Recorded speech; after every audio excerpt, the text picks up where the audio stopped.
Hi, I'm Ben. And I'm Josh. And this is the Bad at Magic podcast, a podcast about games, life, and other things. And welcome to episode 60. 60. So there's 60 seconds in an hour. There's 60 seconds in a minute. We're starting off good here. 60 seconds in a minute, 60 minutes in an hour. Ben, do you know why there are 60 and 60? No, I have no idea. I'm excited for you to tell me because I've never looked this up. So it has to do with number systems that very smart people used way back in the day before numbers were really used. So if you think about like before we had like a set decimal system, base 10, which is what we use now, people had to come up with this crap just on the fly to explain the things that they were observing. Sure, it's easy enough to observe that the Earth takes 24 hours to rotate around once on its axis, and the sun reaches about the same point in the sky in this amount of period. But how do you chop that up into chunks that you can then predict? Dude, you're making so many assumptions, because if you're an ancient Mesopotamian or an ancient Egyptian, all you know is that there's this really bright thing that flies across the sky at varying angles, and then a bunch of small little bright ones at all the rest of the time.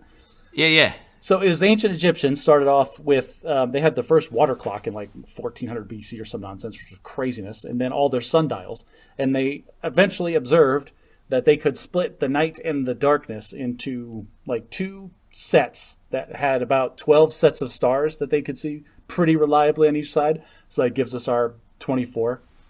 But then it was ancient Greek and ancient Mesopotamian. I don't remember like the exact words. Here we go. Yeah, Greek astronomers. And they were further dividing like the rotation of the Earth or the rotation of the heavens around the Earth, whichever your perspective was. And they were using a base 60 system. It's a sexagesimal. Wow. I can't pronounce that very well. But they found their number system was base 60? For that one. For making these calculations, because it was very easy to take a base 60 system and break it down into much smaller fractions, since 60 is divisible by 1, 2, 3, 4, 5, and 6. So you can break it down in a bunch of different ways into a bunch of very, very small, precise pieces. Oh, yeah, it's a great number. So that's because it was just convenient, is the bottom line answer. But for thousands of years after that, nobody cared about minutes, anything less than an hour. Like hours were kind of there with sundials and things. But it wasn't until the first mechanical clocks in like the 1600s, I believe, when people started paying attention to anything less than an hour. And even then, the first mechanical clocks were only broken down by fractions of an hour, sometimes as non-precise as like 15 minutes. You just have the quarters of an hour, and that's all you had on a clock face. It's interesting that you say this, because when I took our cultural sensitivity class in my Army combat skills training, I remember them specifically teaching us about how the tribal Afghans don't really think of being early or late in terms of minutes. I mean, that makes sense if your culture is not built around very precise cross-continental virtual meetings to record a podcast. Then you really don't have to have up-to-the-minute timing. Yeah. So, yeah, I guess we've become more and more slave to the minute and the second, as with the advent of like the wristwatch and synchronized clocks. I'll go further to say that with telework and like online learning, we're narrowing it down even closer, because before, if I had to leave for work to get there on time, I would always pad that out by 15 or 20 minutes to make sure I got there. But if you're teleworking, you plan to roll up to your computer, 10, 15 seconds early tops? This is fascinating. I want to go on a tangent here for a minute, because there's so many things that are like this. Another one that comes to mind immediately is the smart bomb. You know, if you go back to the advent of strategic aerial bombing in like the dawn of it in World War I, you just had these dumb bombs that you drop from a plane very inaccurately. And they tried to make them more and more accurate by using like the Norden bomb sight and guided bombs and those kinds of things. But it wasn't until the advent of GPS that we could, literally put a bomb through a window. And with all of that, with the increased accuracy of the weapon, then they would tune the explosive charge so that you could control the collateral damage rather than just trying to bomb an area. You're just trying to hit a very specific target. So as it's gotten more and more and more accurate, then we've become more focused on what we're trying to do with it. And it feels like that with time, is there's this competing ethic of trying to be more precise for a reason. You were talking about attending meetings. Is it equally bad form to show up early to an online meeting? I try to show up early to online meetings because that's how I was raised in a military environment. If you're not 5 minutes early, you're late. You're late, yeah. But at the same token, logging into a virtual meeting 5 minutes early doesn't get you anything. There's no pre-meeting chatter or anything going on.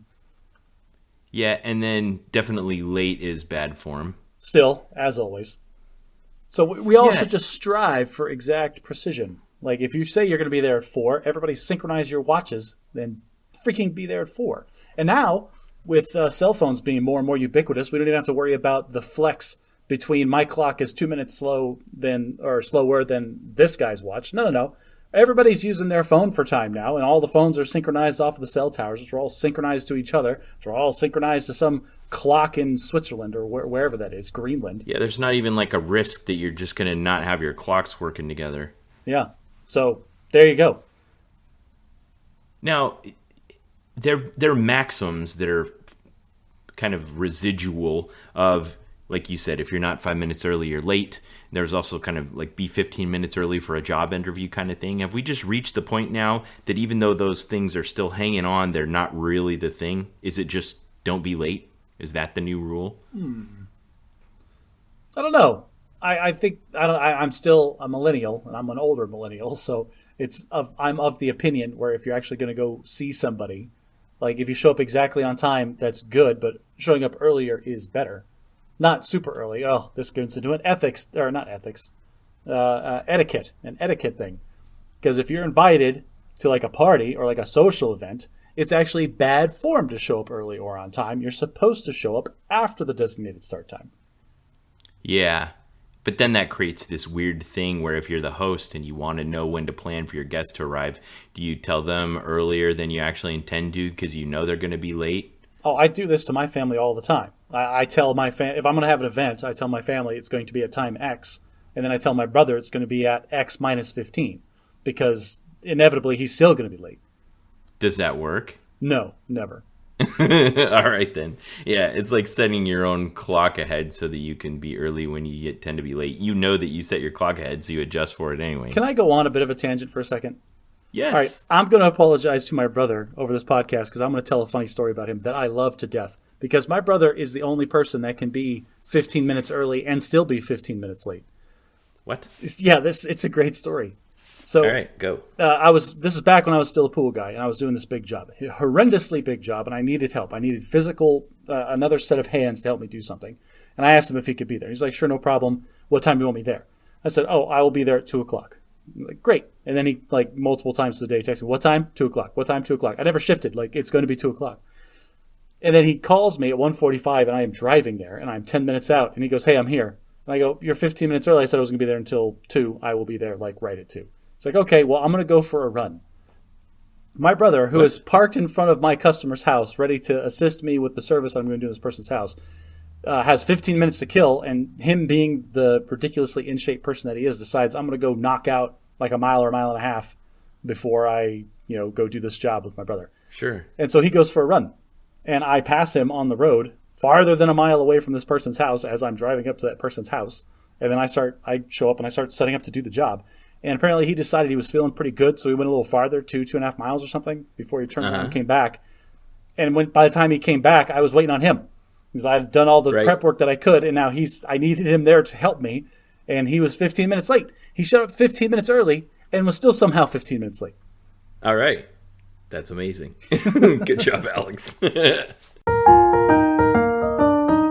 Last time on the Bad at Magic podcast, you mentioned that you were trying to sell online a whole bunch of old gaming collectibles, like Warhammer and stuff like that.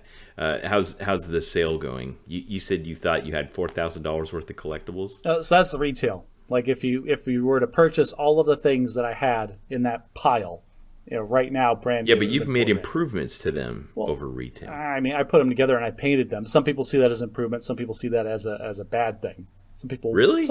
Some people want to paint them themselves, especially if it's a bad paint job. People don't want bad paint jobs on their miniatures. I got it. But I saw the photos, and I posted some of them on our Facebook page. If you go there and look at the episode 59 album, They are good paint jobs. I will say the Crimson Fists were some of the latest models that I had ever painted, and I did a good job, and I had blended different colors and did highlights and lowlights and inking and all the things that you're supposed to do as a fancy paint job guy. But I also had some Chaos Space Marines, some Thousand Suns that I had painted in college and was super proud of, and they looked like garbage. They looked like the equivalent of like the 3D equivalent of a fifth grader coloring on a coloring book. Like, it was bad. So do people look at that as just like an old car that they're going to repaint? They're like, okay, I'll buy him, but I'm going to have to spray him with the base coat and then start over? Sometimes. I remember I bought a bunch of models. A lot of my War Machine army I bought already painted because they were a smoking deal. And part of the reason they were smoking deals is because they were already poorly painted. And so then I had to spend a couple of days worth of work scrubbing all that paint off before I could rebase coat them and repaint them myself. I had a friend who got a whole set, a play set of dual lands from Magic the Gathering that were like that. Somebody had colored all over them, and he just bought them all. And so he can play with them. They're not very valuable, but they're functional. They're still dual lands, I guess, with crayon marks on them. Ooh. Yeah. Ooh, I don't know. I'd be mad. Anywho, I broke the lot. Like, nobody wanted to buy the whole thing. Like, put the whole thing on Craigslist and crickets. But I broke. It's like trying to sell a gold bar that's worth $46,000. You can break it up and sell it an ounce at a time, but you can't sell all of it at once. There you go. So I broke it up into 5 lots based on like the different armies that I had, and all 5 of them have sold. 4 of them I've already shipped out. I have 1 that I need to ship in the next couple of days, and then I have a couple of lingering objects hanging out. I have one of the carrying cases and a bunch of the books still, but yeah, no, it was successful, and it was sad to put them all in the mail. Like, I went to the UPS store with all my models to ship out the first batch, and like, what are these? And like, oh, just call them toys. Like, what do you mean toys? What are they? Because all you could see was the foam that I had packaged them in. Oh, well, they're just asking for you to declare the contents of the package. Yeah, but so they know there's no lithium batteries or contraband. Yeah, no fireworks or poison or scorpions or anything like that. No, but he couldn't see it all because it was in the foam, and I was like, oh, well, they're just toys. And I opened it and showed it to him, and like, he called. Like, you know how these employees are. They're probably late teens, early 20s. Like, oh, dude, come over here. And he called the other 2 guys, and they were like taking them out and looking at him like, oh, these are so awesome. Like, at the post office? Yeah, at the UPS store. And I was like, oh, yeah, that's my tech marine. I painted him lovingly, and he's got the multi-melta. And one time he killed a tank all by himself, even though he shouldn't have. Just reminiscing. Did you paint a little medal on his chest? Not him. There was another model that I had. He had done such tremendous things that I was keeping a tally on the back of his model of all of the tremendous feats that he had accomplished. Awesome. That reminds me of something my brother-in-law did. He's kind of a nerd's nerd, and he built some model rockets that he would go launch with his kids. And every time he would launch one, he researched what the Air Force medals they give to people for doing those kinds of things are, and he would paint on the side of it like the little Air Force ribbon, and then devices on them. So if it'd give it a meritorious service medal and then an oak leaf cluster. Yeah, man, that is nerdy. It's pretty hardcore. Very cool. All right, Josh. So last time, or maybe the time before that, on the Bad at Magic podcast, I mentioned we'd had a casualty in Board Game Survivor, and one of the games that had not made the cut was called Superfight, and I kind of given you the gist of the game, and you wanted to try it out. So we're going to try this live. We haven't done this before. Here on the podcast, you and I are going to have a Superfight. So the way that the game works is each player gets 3 random nouns and 3 random adjectives, basically powers and heroes, and then they pick. So you're going to pick yours first. Your 3 heroes you have to choose from are you've got a leprechaun, a dragon, and my boss. Well, my boss is an accountant, so I'm going to go with the dragon, of course. Okay, so dragon will be your hero. You're going to need to verify which type of dragon we're discussing. Is this Dungeons & Dragons standard dragons? We're talking Skyrim dragons? Because those are drakes. You get to decide. Okay, all right, your dragon is either can blow 200-mile-per-hour winds, throws 200-mile-per-hour fastballs, or is made of guacamole. Oh, well, blows 200-mile-an-hour winds. All right, so we'll put that down. Now, you get one random one that you don't get to choose. So this will be either a power or something bad. Has telekinesis. Ooh. Oh, my gosh. A telekinetic dragon that can make 200-mile-an-hour winds? Yes, you're a telekinetic dragon that can make 200-mile-an-hour winds. Oh, just scoop them up, Ben. You have lost this. And now I'm going to choose mine. I've got Justin Bieber, a senior citizen bowling team, and a supermodel. Oh my gosh, I'm picking Justin Bieber. This is Justin Bieber that throws spears, has no depth perception, or is piloting an attack drone. This is going to be Justin Bieber that throws spears, and I'm going to get my random... and he's a hypnotist. Oh! It just got real. A twist! Okay, so this is Justin Bieber that throws spears and is a hypnotist, and your dragon has telekinesis and can blow 200-mile-per-hour winds. Go. Am I supposed to argue both sides of this or discuss how? Well, the younger person goes first. Oh, the younger person goes first. I'm just making a case for why my telekinetic dragon would kill Justin Bieber. With Justin Bieber, the hypnotist that throws spears. Justin Bieber, the hypnotist that throws spears. So first of all, like when Justin Bieber approaches my dragon, sleeping on its massive hoard of gold and jewels, like he is a minute, like, distraction at best. And huck all the spears you want, Justin Bieber. Like, either they're stopped by telekinesis or they're blown back at you as you tumble back down whatever entryway you crawled up in to get up to my hoard by these 200-mile-an-hour winds, or the telekinesis. Take your pick. So you're imagining a Hobbit-like scenario where Justin has gone to the dragon's hoard questing treasure? Well, I'll tell you right now, there's no reason for the dragon to seek out Justin Bieber. Well, Justin doesn't need your treasure, dragon. Oh, Justin's sitting on his golden throne on top He's of all got of his own hoard. Maybe your dragon's coming after Justin's gold. Oh, coming after Justin's multi-platinum records, all of those that he's sold. No. Well, the Biebs, for one, is a very effective hypnotist, and little did you know, but your dragon is a fan. So that's already standing in the way. My dragon it's a Canadian dragon. My Canadian dragon is such a fan that he blows 200-mile-an-hour winds, and Justin Bieber dies with either shrapnel from all the stuff that's in those winds, or by blowing into a wall or other solid object in his path.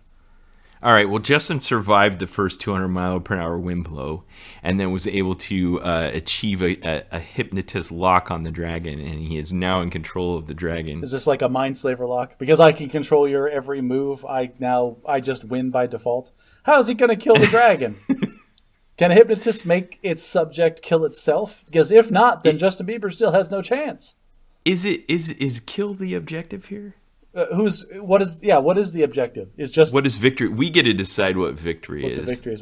This is what we should have done at first. We should have defined what the scenario is. Because in my mind, of course, Justin Bieber's after the dragon's gold. I don't know what the dragon would be going after Justin Bieber for. Justin's richer than the dragon. He doesn't need the dragon's gold. All right, so the dragon was clearly offended by all of Justin Bieber's terrible music. It just wants him dead. And that's what the dragon's after. Yeah. All right, I'll put a poll up on our subreddit, and the listeners can vote and decide whether the telekinetic dragon defeats the Justin Bieber, the spear thrower. I think we can boil this down to this simple fact, is whoever gets the drop on the other is the winner. Because if the dragon ambushes Justin Bieber, it's all over. But if Justin Bieber approaches the dragon and the dragon is unawares and gets hypnotized, then the dragon's kind of locked out at that point.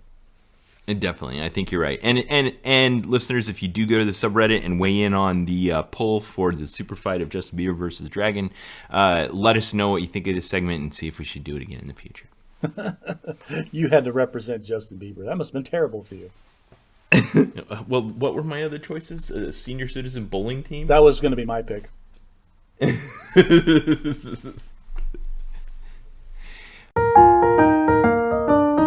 All right, Josh, I want to talk a quick bad at husbanding. There wasn't a specific incident this week, but I want to talk about a lesson I've learned as a husband over the years, because one of the things about being bad at husbanding is that you have a natural coach who will teach you the ways of being better at husbanding. And that would be the person that you are husband to. Right. The one that granted you the title. So the one that granted the title? Yes. And has the ability to take it away. I think I may have mentioned this on the podcast before, but early in our relationship, I noticed when we would have discussions, there would sometimes be this natural tension where she would what I thought she was doing was presenting me a problem that I would need to help fix, and so I would assume the role of the fixer and help solve the problem, and it would just get tense, and there would start to be another problem that was the discussion itself rather than the original thing we were talking about. And I'd be like, hang on a sec, what's going on here? I thought I was trying to help, and now there's a secondary problem in addition to the primary problem. That wasn't the goal here. So what's really funny about this scenario is I have experienced it several times, but from the other side. I'm the one that's constantly approaching my wife for commiseration, and she is such a practical person. She's trying to fix these problems, and I get upset with her. Our first biggest fight that we ever had when we were first dating was because of something that happened at work, and I just was raving about it. And then she sided with the person that was against me because I had done wrong. And I was affronted, just so upset with her for not just being like, oh yeah, that sucks. Okay, so if I may, I want to name what it is you were in search of, and perhaps the problem that Nicole had faced. And that is, and this is how I learned to resolve it in our relationship, is when I start to sense the tension that's occurring because of the mismatch of intentions between the two individuals, you have a moment where you define the conversation. And what I learned to say to Alicia was this: are we having a fixing conversation or an understanding conversation?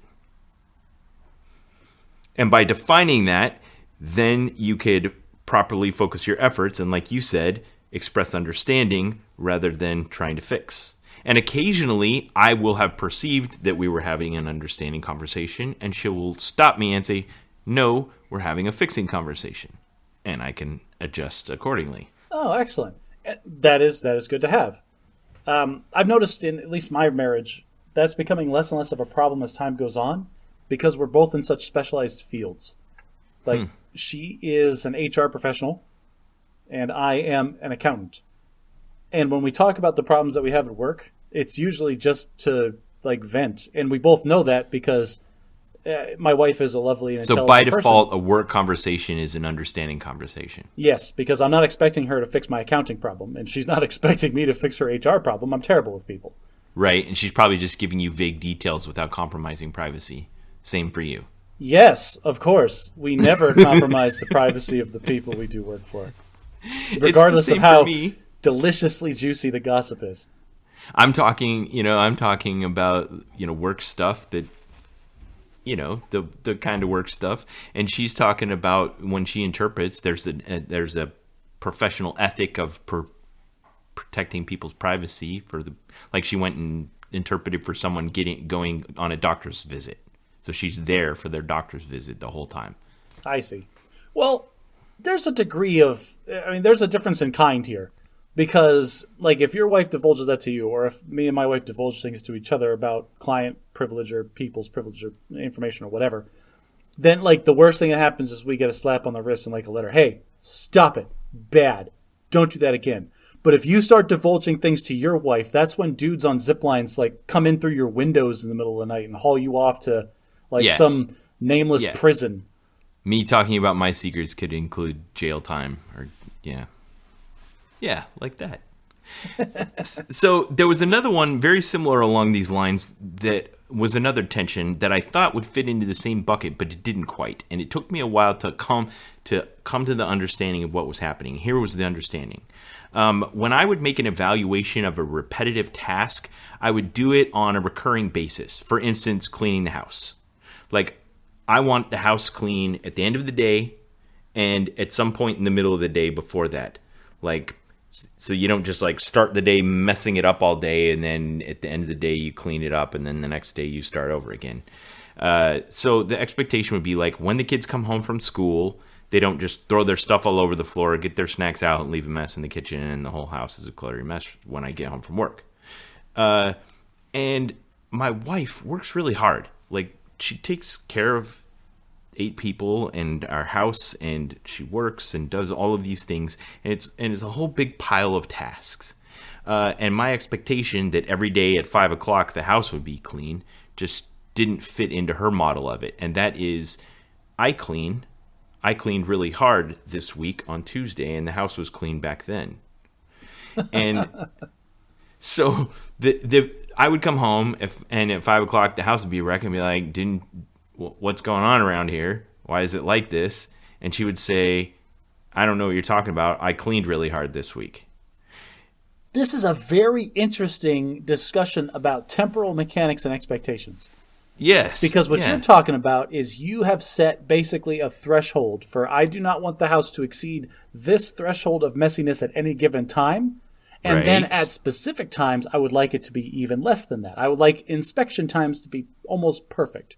You nailed it. That's exactly the way it works. But for her, from her perspective, it's an effort thing. Like she's putting in effort over time. And as long as she has exceeded the required effort that she feels over whatever period of time, then the inspections are irrelevant.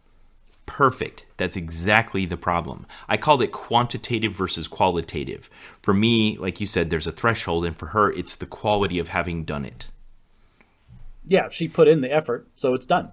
And if we were evaluating it, we would both express it in terms of a binary evaluation. I would say it is sufficiently cleaned, and she would say I have cleaned sufficiently.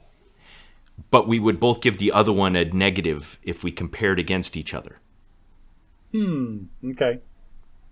I would say she had given a false positive for having cleaned based on my criteria, and she would say I was falsely identifying what she had done based on her criteria, and it comes to this disagreement. And the thing I needed to realize was I had to validate her effort evaluation that she had made. Right. And that was what was causing the friction, because I would do my quantitative evaluation based on the threshold in a certain time and say invalid result. And she would think that meant I was invalidating the work she'd done. Right. Yeah, it's a difference. Yeah, the conversation is different from her perspective because, like you said, you had different criteria. Right. Okay, so how did you resolve that? Like, sweetheart, I appreciate all of the effort that you've put into cleaning this house. You work so hard. But you have failed this inspection, and this is the third one in a row. You almost got it. Yes. It's that first one. Sweetheart, you worked really hard. I remember how much time you put in. I know you're really tired right now. I'm going to go take care of this. Oh, look at you. Pitching it. Because that's the only way to do it at that point. Because otherwise I'm just invalidating the thing I just said, which is acknowledging her contribution and the effort that went into it. So that's been my position. So if we're having tension over a conversation because I'm trying to fix something, we synchronize and she tells me it's understanding. And if we're having tension because there's a task that needs to be done and she's already put in her expected level of effort, then I just have to either be willing to accept the status of the person, place, or thing, or do it myself. We have such different marriages because I can imagine, I know exactly what would happen if I came home one day and stood in the middle of the living room and looked around and said, this house fails my inspection for cleanliness. What have you been doing all day? And my wife and I would have a very calm, logical discussion about how we could fix or rectify that after I regained consciousness from when she smacked me with a chair. Yeah, I don't know, listeners, if these things are helpful to you. Maybe you're going through this right now, or you've gone through it in the past. If you come to another creative solution that wasn't listed here to include Josh's solution he just presented, then share. I'd love to hear what you have to say. You can join us on the subreddit, Reddit/r/BadAtMagic, or on our Facebook page, and love to hear what you have to say. If you like what we do, wait a minute, we're not wrapping up. It's way too early for that. No, can I throw in like a Bad at Husbanding light? Just like a quick a snippet. Okay. I noticed this the other day and I wanted to mention it. How come when your kids are good, they're our kids?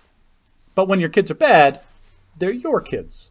Wait. Okay, I thought this was already such a solved cultural phenomenon that it's only ever done in irony. Oh. Are you saying that it happens in your house in earnest? All the time, yeah. Oh, if one of us, it doesn't matter which one, either one of us that observes the action that made this happen, we walk into the room and we're like, you will not believe what your son/daughter did. And it's always in the negative sense.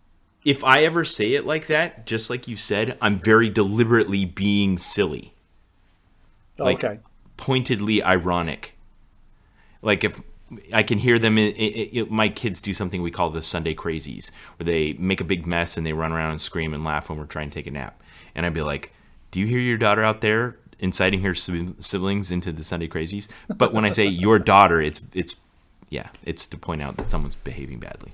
We do it naturally. Like, we don't ever try to do it, and it's not a deliberate decision to be ironic. I think it's just both of us trying to dissociate ourselves from the negative behavior.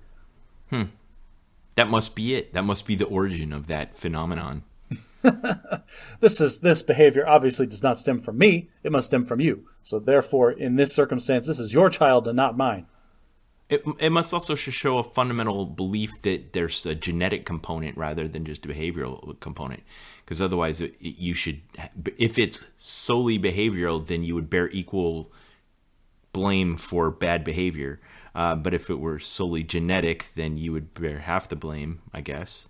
Before I was a parent, I 100% believed in nurture over nature.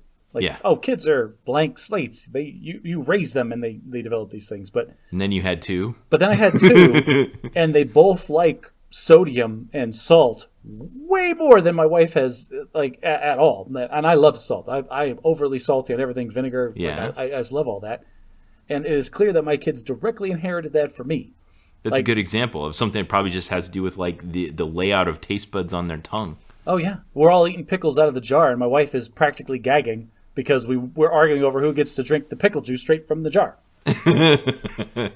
Yeah, and listeners, if you've ever had Josh's Chex Mix, it's way too salty. Okay, I've backed off on that. Okay, listeners, don't listen to him. In recent years, I have backed off on the salt quite a bit, and this Thanksgiving, I made an excellent batch that was nowhere near too salty.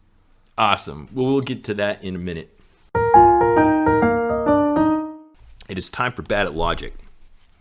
So, because this is episode 60, it is my turn. I've selected a logical fallacy, and this week's logical fallacy is called personal incredulity. Personal incredulity, the fallacy, is saying that because one finds something difficult to understand, it is therefore not true. Oh, that never happens. That's not, Ben. I can't even understand your explanation. This is clearly entirely false, and everything that you say for the remainder of the podcast is in question. Yeah. I noticed my niece doing this once, and it kind of irked me. She would basically pretend almost like she hadn't heard you, and therefore we were on an invalid conversation path.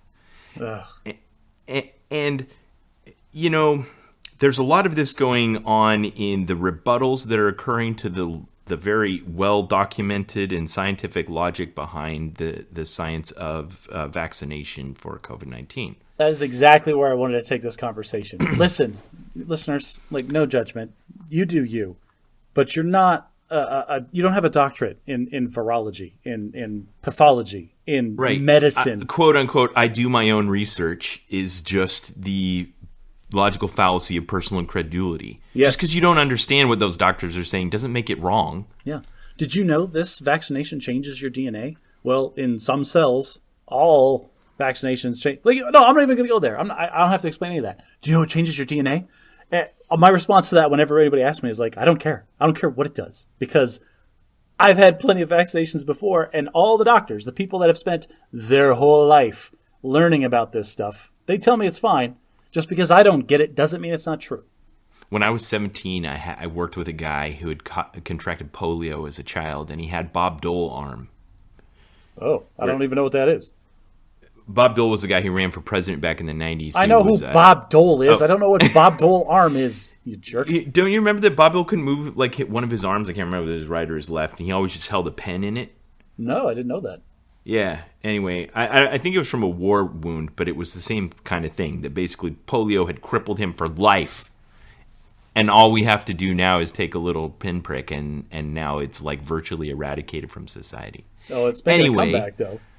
The logical polio is. I thought it. I assume all diseases are making a comeback because of this anti-vax movement. I've done my own research, but I'm not certain. Well, I know that some diseases we've fully eradicated, like smallpox. We don't even give that vaccination anymore because it doesn't exist in the wild. I got a smallpox vaccine. What are you talking about? Because there's a slight intelligence belief that there are enemies out there that have weaponized smallpox that could potentially reintroduce it into the population. Yeah, but it would be nice if the vaccination I got for smallpox did anything against weaponized smallpox. No, you're talking about anthrax, but yes. Dang it, you're right. I'm mixing up. I've had so many vaccinations, I'm mixing them up and they're blurring together in my head. Anyway, if you're ever guilty of using the logical fallacy of personal incredulity, just because you don't understand something doesn't mean that it's wrong. It just means you don't understand it. Now, at the same time, don't let somebody throw something at you saying, like, I've done my own research and did you know X, Y, and Z? That goes back to the fallacy of burden of proof or whatever. Like, it's on them to prove that if you've never heard of any of that stuff. So all of these fit together in this complex puzzle of having an intelligent discussion with another person. It's why this is taking a long time, but we're working at it together here on the Bad at Magic podcast. And listeners, thank you for being along for the ride. It is time for Bad English, and for Bad English this week, I was in the car and I was listening to a classic song. You know the one, Josh. It's by the Proclaimers. I'm Gonna Be 500 Miles. Oh, yeah. I would walk 500 miles. That's the one. Yeah. Everybody knows this. So I was singing along to the lyrics, and I knew all the words, and suddenly I realized I was singing a word I've always sung, but I didn't know the word, and I never heard it before, and I had to go look it up. Now, the artists that sing that song are twin brothers Craig and Charlie Reid. They're from Scotland, a town called Laois, which is on the east coast of the British Isles, and they wrote this song called I'm Gonna Be 500 Miles, and the first verse follows this very predictable couplet. When I wake up, I know I'm gonna be the man who wakes up next to you. So there's 4 versions of this couplet. Wake up, go out, get drunk, and do you know the 4th one? I don't. Not off the top of my head, no. Haiver. Haiver? Yeah. And if I haver, I know I'm gonna be the man who's havering to you. What's a haver? And I don't know. You're talking about song lyrics. We just Well, we know what wake up, go out, and get drunk is. Yeah, so I looked it up. We mumble through the words we don't know and just keep singing to the radio. I know, because the whole rest of the song kind of makes sense, other than the fact that they're walking 500 miles. Do you know what happens if you walk 500 miles from Laois, Scotland? I don't. What happens? Ocean is what happens. Ladies and gentlemen, I have to behind-the-scenes look here. Ben has put in the show notes a map of Europe with incrementally 500 and then 1,000 mile rings. 500 more. Yeah, 500 more. From this town in Scotland, just to make sure he knew exactly where these two would end up. Though I don't think he took into account, this is as the crow flies, sir. You can't walk a straight line across England.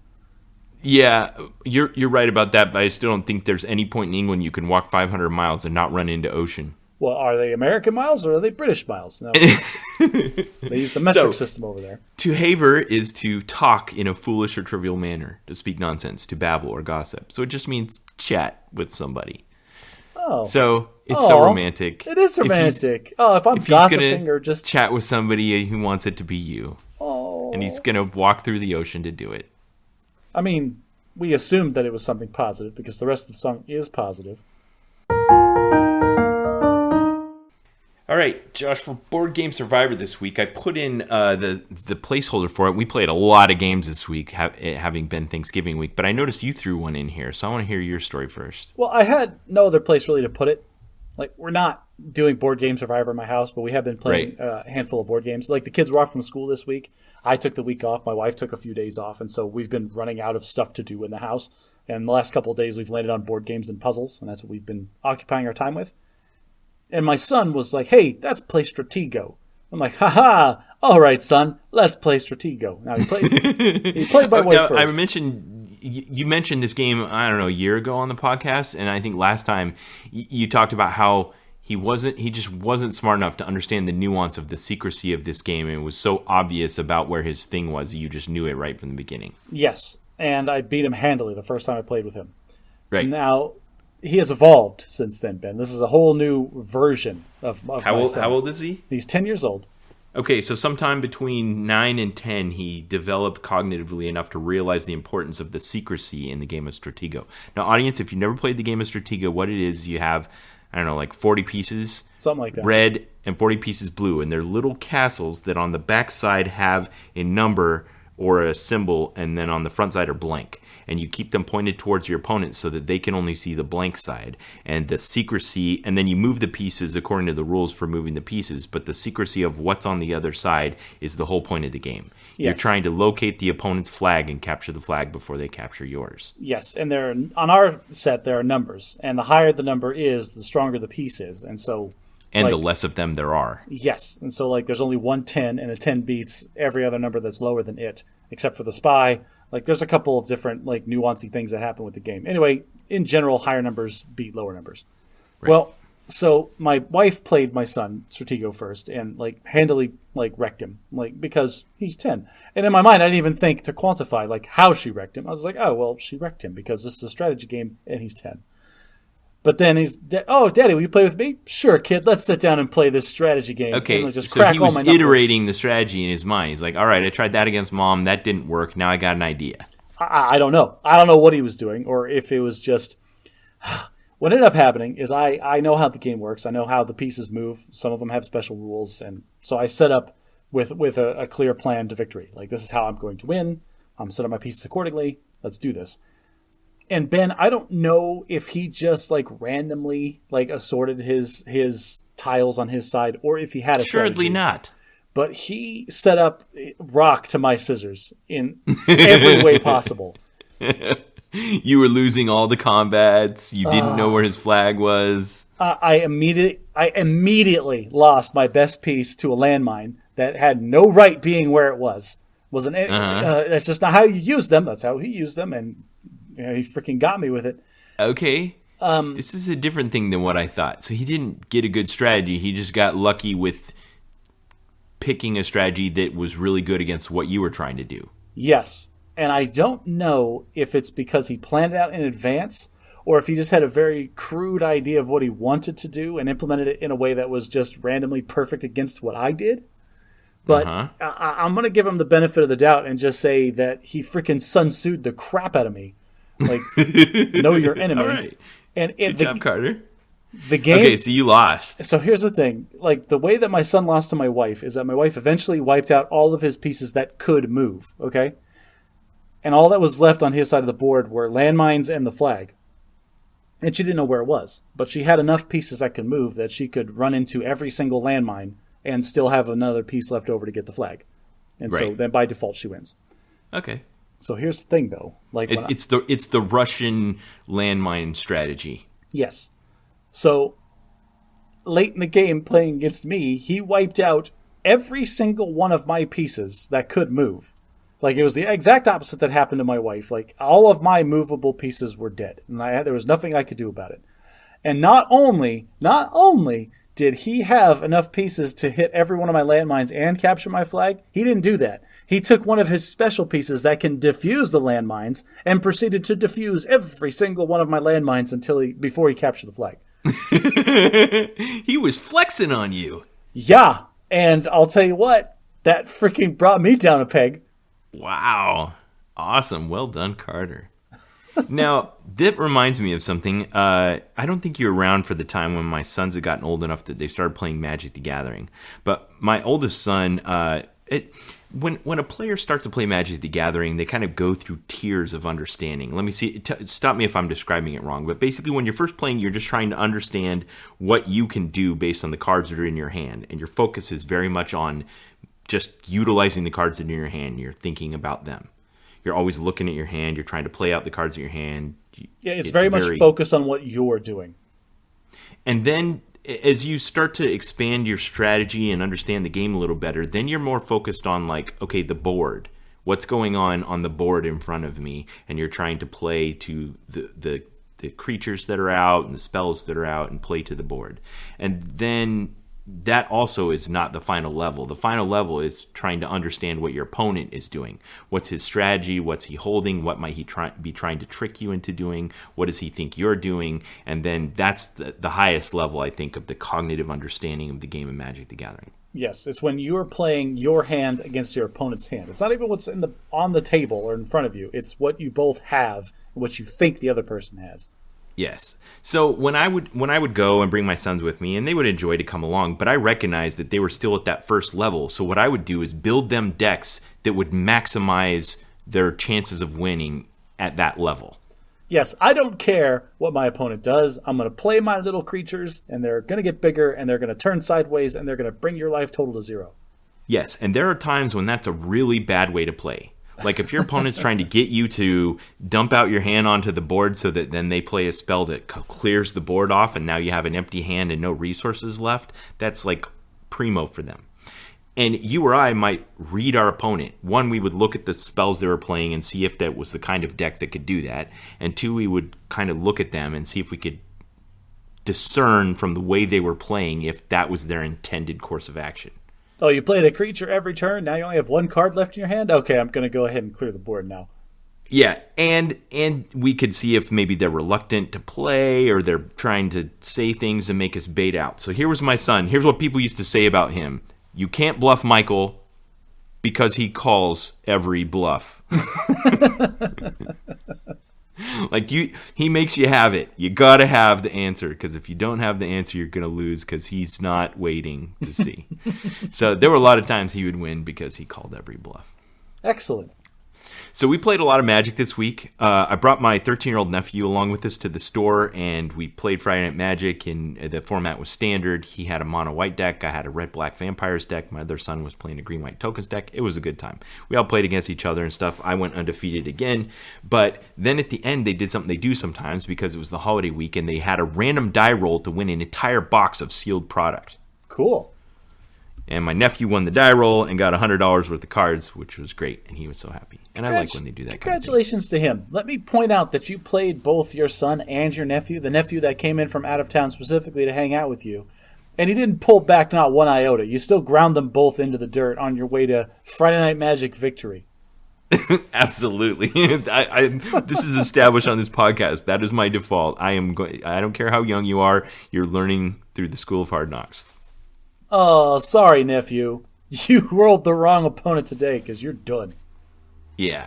Now, there's a cube right now on Magic Online, if you're into this kind of thing. It's called the Living the Dream Cube. They basically took all of like the best cards in Magic that are the kind of cards that when you open it up and you look at it, your eyes light up and you're like, wow, this is really cool. I could do so much great stuff with this. And then it never actually happens in a game of Magic.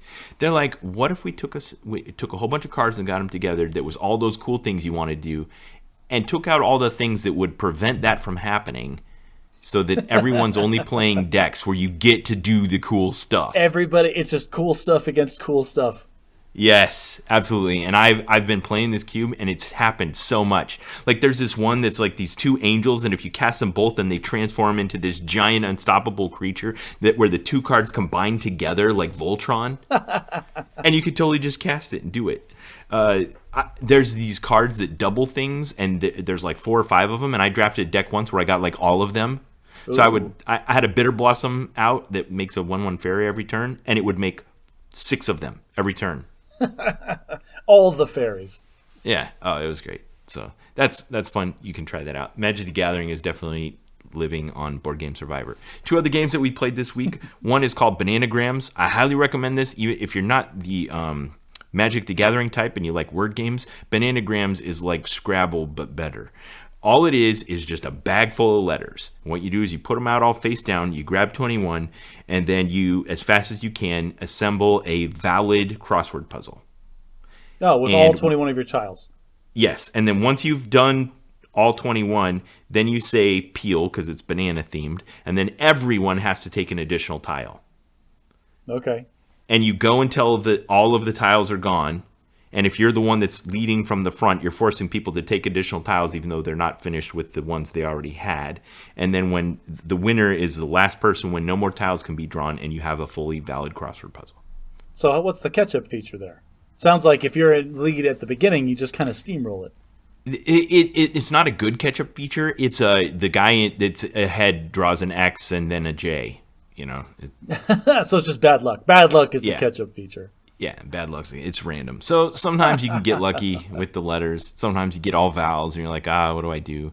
It does allow you to toss a letter back and then take 3 in return so that you don't have to get stuck with a bad letter if you don't want. But it's pretty costly. I feel like the person that's in front, the other players, at some point, there should be some trigger that allows them to trade one of their garbage letters with one of his letters that he hasn't used yet against his will. I think that would be a good catch-up feature. So give me your philosophy on house rules. House rules. Okay. So when we play a game enough times, I'm big on mechanics. Listeners, I don't know if you know this, but I'm big into math. I'm big into physics. I'm big into the way that cogs fit together and then spin to make a machine go. And so whenever I play any kind of game, I'm always looking the layer below that. Like there's the story and there's the actual gameplay, but then what is making this go? What rules are clicking together to make this machine run? And if I find a place where it's a little like they don't interlock very well, or there's a little vibration, or the mechanism itself could stand a little bit of improvement. For example, in your Bananagrams example, I feel like that's the time where a well-crafted house rule can shore up some of the weaknesses that the developers didn't consider. Yes. So Richard Garfield, the designer of Magic the Gathering, was very much this kind of person. He played a game through once, and then he was all ready to start implementing house rules. He felt like as long as he understood the mechanics of what was trying to go on, he could tweak it or optimize it for the situation. Right. So Bananagrams is definitely a survivor. It scales well. It can be played with 2 people. It can be played with 10 people. It's fun. You don't ever feel like you're totally out of it unless you're just really bad at spelling. So I've never felt the need to implement this house rule because one game's over pretty fast and you start the next game and then it doesn't happen again. So it's the randomness kind of sorts it out. Well, then I would encourage you the next time you play to pay attention. Is the person who usually clears their tiles first, is that usually the person that ends up winning the game? And how often? Like how closely do those two correlate? I like your suggestion, though, that you could basically force the person that's in front. Maybe if they force other people to draw a tile without anyone else like 5 times in a row, then you could swap out one of their tiles with one of yours. Maybe. Or it depends on how many tiles they have left available. Maybe it's just like one specific letter, like whoever has an X gets to throw it at the guy who's winning. Yeah. Or we could have a separate group of like dummy tiles that if you make everyone else draw 5 times in a row without anyone else in between, then you would have to draw one of the known bad tiles. Like here's the pool of the crappy letters. Yeah, the problem with the numbers thing there though is then if you do 4 in a row, then you just sit and wait for a second, and then you wait to take one, and then you dump your hand again. Yeah, I guess you're right. So, but that's a good one. Definitely recommend Bananagrams. Another game that we played together this week is a good party game. It's called One Word. I think we got it a couple Christmases ago as a gift, and we've enjoyed it every time we got it out. It's very simple. In fact, you probably don't need to own the game to do it, other than the fact that you need the box of like suggested categories. It's a group guessing game. There's one person that has to make the guess, and then everyone else trying to help them make the guess. But here's the twist on it. They all have a marker board, and then you reveal the word that they have to guess to everyone except the one person. And then everyone has to write a one-word clue on their board in secret. And then before the other person, the guesser looks, they have to compare their one-word clues to each other, and any duplicate clues are eliminated. Okay. This is like a weird party game. So you kind of have to think, what's the most obvious thing, and not say it. And so you're trying to think of like obscure clues that maybe only you would think of that would still be sufficient to give the guesser enough information that they can guess it. Or you could just take the risk and say the obvious thing and hope no one else said it. So is there 2 sets of players or 3? Is it the person that is guessing and then everybody else? The person that's guessing and everyone else. Okay, so 2 sets of players. Now, this is already triggering my social anxiety in case like I was supposed to guess a word that everyone else in the group thought was super easy. Yes, and they all optimize and it definitely creates those kinds of situations. And then you're sitting there and everyone's like, why can't you guess it? They're like, why can't you get it? It's easy. I don't know. Stop yelling at me. It's also obvious to them as the observers who know it, as opposed to you who doesn't and have these obscure clues. And this game, the mechanics of it create really interesting situations where sometimes all you get left, just because of the way it falls out, is 2 really obscure clues. And then even as the people that know it, you're looking at that and you think, I might not have been able to got that based on those 2 clues. Yet another indication that you like these big social party games. And that makes sense because you have like 14 people at your beck and call at any given point in time. Yeah, well, okay, that's a great transition point. So to sum up Board Game Survivor, Stratego, Magic the Gathering, Bananagrams, and One Word, all great games, highly recommended. So, last time we met on the Bad at Magic podcast, Josh, you and I were discussing the holidays. And it was such a big topic to try to swallow and digest and discuss the holidays that we ran out of time in the middle of talking about Thanksgiving, and then we took our break, and now we've had Thanksgiving. So let's talk about the best of all holidays. Let's make this clear. 100% best holiday. No discussion necessary. Clear winner. Unanimous. We both agree on this point. Definitely the best holiday. Okay, so for Thanksgiving this year, my family had just settled in Louisiana. We got our house. It's big, but not huge. So we had room for guests. And as usual, we invited my sister. Now, my sister before only lived 200 miles away. And in the previous 4 years of living 200 miles away, we'd gotten together every single year. She's wonderful. I adore her. Her whole family and my family get along great. It was just a perfect match. And so every year they'd come down and we'd spend Thanksgiving together. And it was just the greatest of traditions. What I didn't know is if it was so great of a tradition that now that we'd moved an additional 600 miles away, now it was 850 miles instead of 250 miles. Well, I mean, is the tradition going to survive the distance? I mean, you could have made it if you got up and went to her one of these years. That's a thing. Yes, and that's true, except for the fact that we'd also made a tradition that we always went to their house for the 4th of July. And so it was just a trade-off. Well, now that they've come to your house for Thanksgiving, you are stuck, sir. You are committed to 4th of July, and you will look like a terrible person if you don't go. Yes, but you sound like you're being tricky. She still lives 20 miles away from my wife's mother, so there's plenty of reason for us to go to that part of the world. Are you sure? Your mother-in-law Yes. is a plus on this side? Yes, very much so. Yeah. So we invited her, and then while we were planning to basically accommodate 5 additional guests to our household of 7 for a grand total of 12 and all the sleeping and living arrangements associated with that, my wife was contacted by her sister. Wait, I said 12. I meant 13. 13 at this point. My wife's sister, the one who is currently in active chemotherapy and recently gotten a mastectomy for breast cancer, contacted her and said, we're interested in coming to your house for Thanksgiving. And of course, we're not going to say no to that. We would love to have them come. We just have to figure out how to accommodate 18 people instead of 13 people. Tents, obviously. Rental RVs, hotels down the street. I mean, there are options here. You got it. We actually employed all of the above. There was a tent in the yard. We used a hotel down the street. The weather's nice here in Louisiana. It was great. More than merrier. Everybody came. Every time I thought I was making too much food, it was not too much food. There's never a thing as too much food on Thanksgiving. And party games galore because with that many people around. Great crowds for playing party games. So we had an 8-man Magic the Gathering draft in the Adventures of Forgotten Realms set. I'm so jealous that you get to do full drafts. Oh man, it was fantastic. We played all those games, so everything was great. That was I could talk more about it later. How about you, Josh? What was your experience for Thanksgiving this year? Thanksgiving this year, well, Maricopa County, which is where I live, is the #1 spot in the United States for positive COVID test results. Woo! What? We're #1. Yeah. No, we're still at 5,000 plus cases a day and have been since August. So holy cow. Yeah, it's really bad. Did you allow that to kill your tradition of forgetting something and going to Fry's grocery store on the morning of Thanksgiving and having a beer with your dad and your brother? So we're not there yet. So last year I suffered like Thanksgiving because Thanksgiving was just our family. And I love my family. I really do. But I love Thanksgiving so much. And Didn't you have your brother-in-law come over, though? I think Jason came over. Man, you're better at remembering my family details than I am because probably, maybe he came over. I don't remember. Yeah. But this year we decided that my wife and I are both vaccinated. The kids had their first shot and they were going to have their second shot.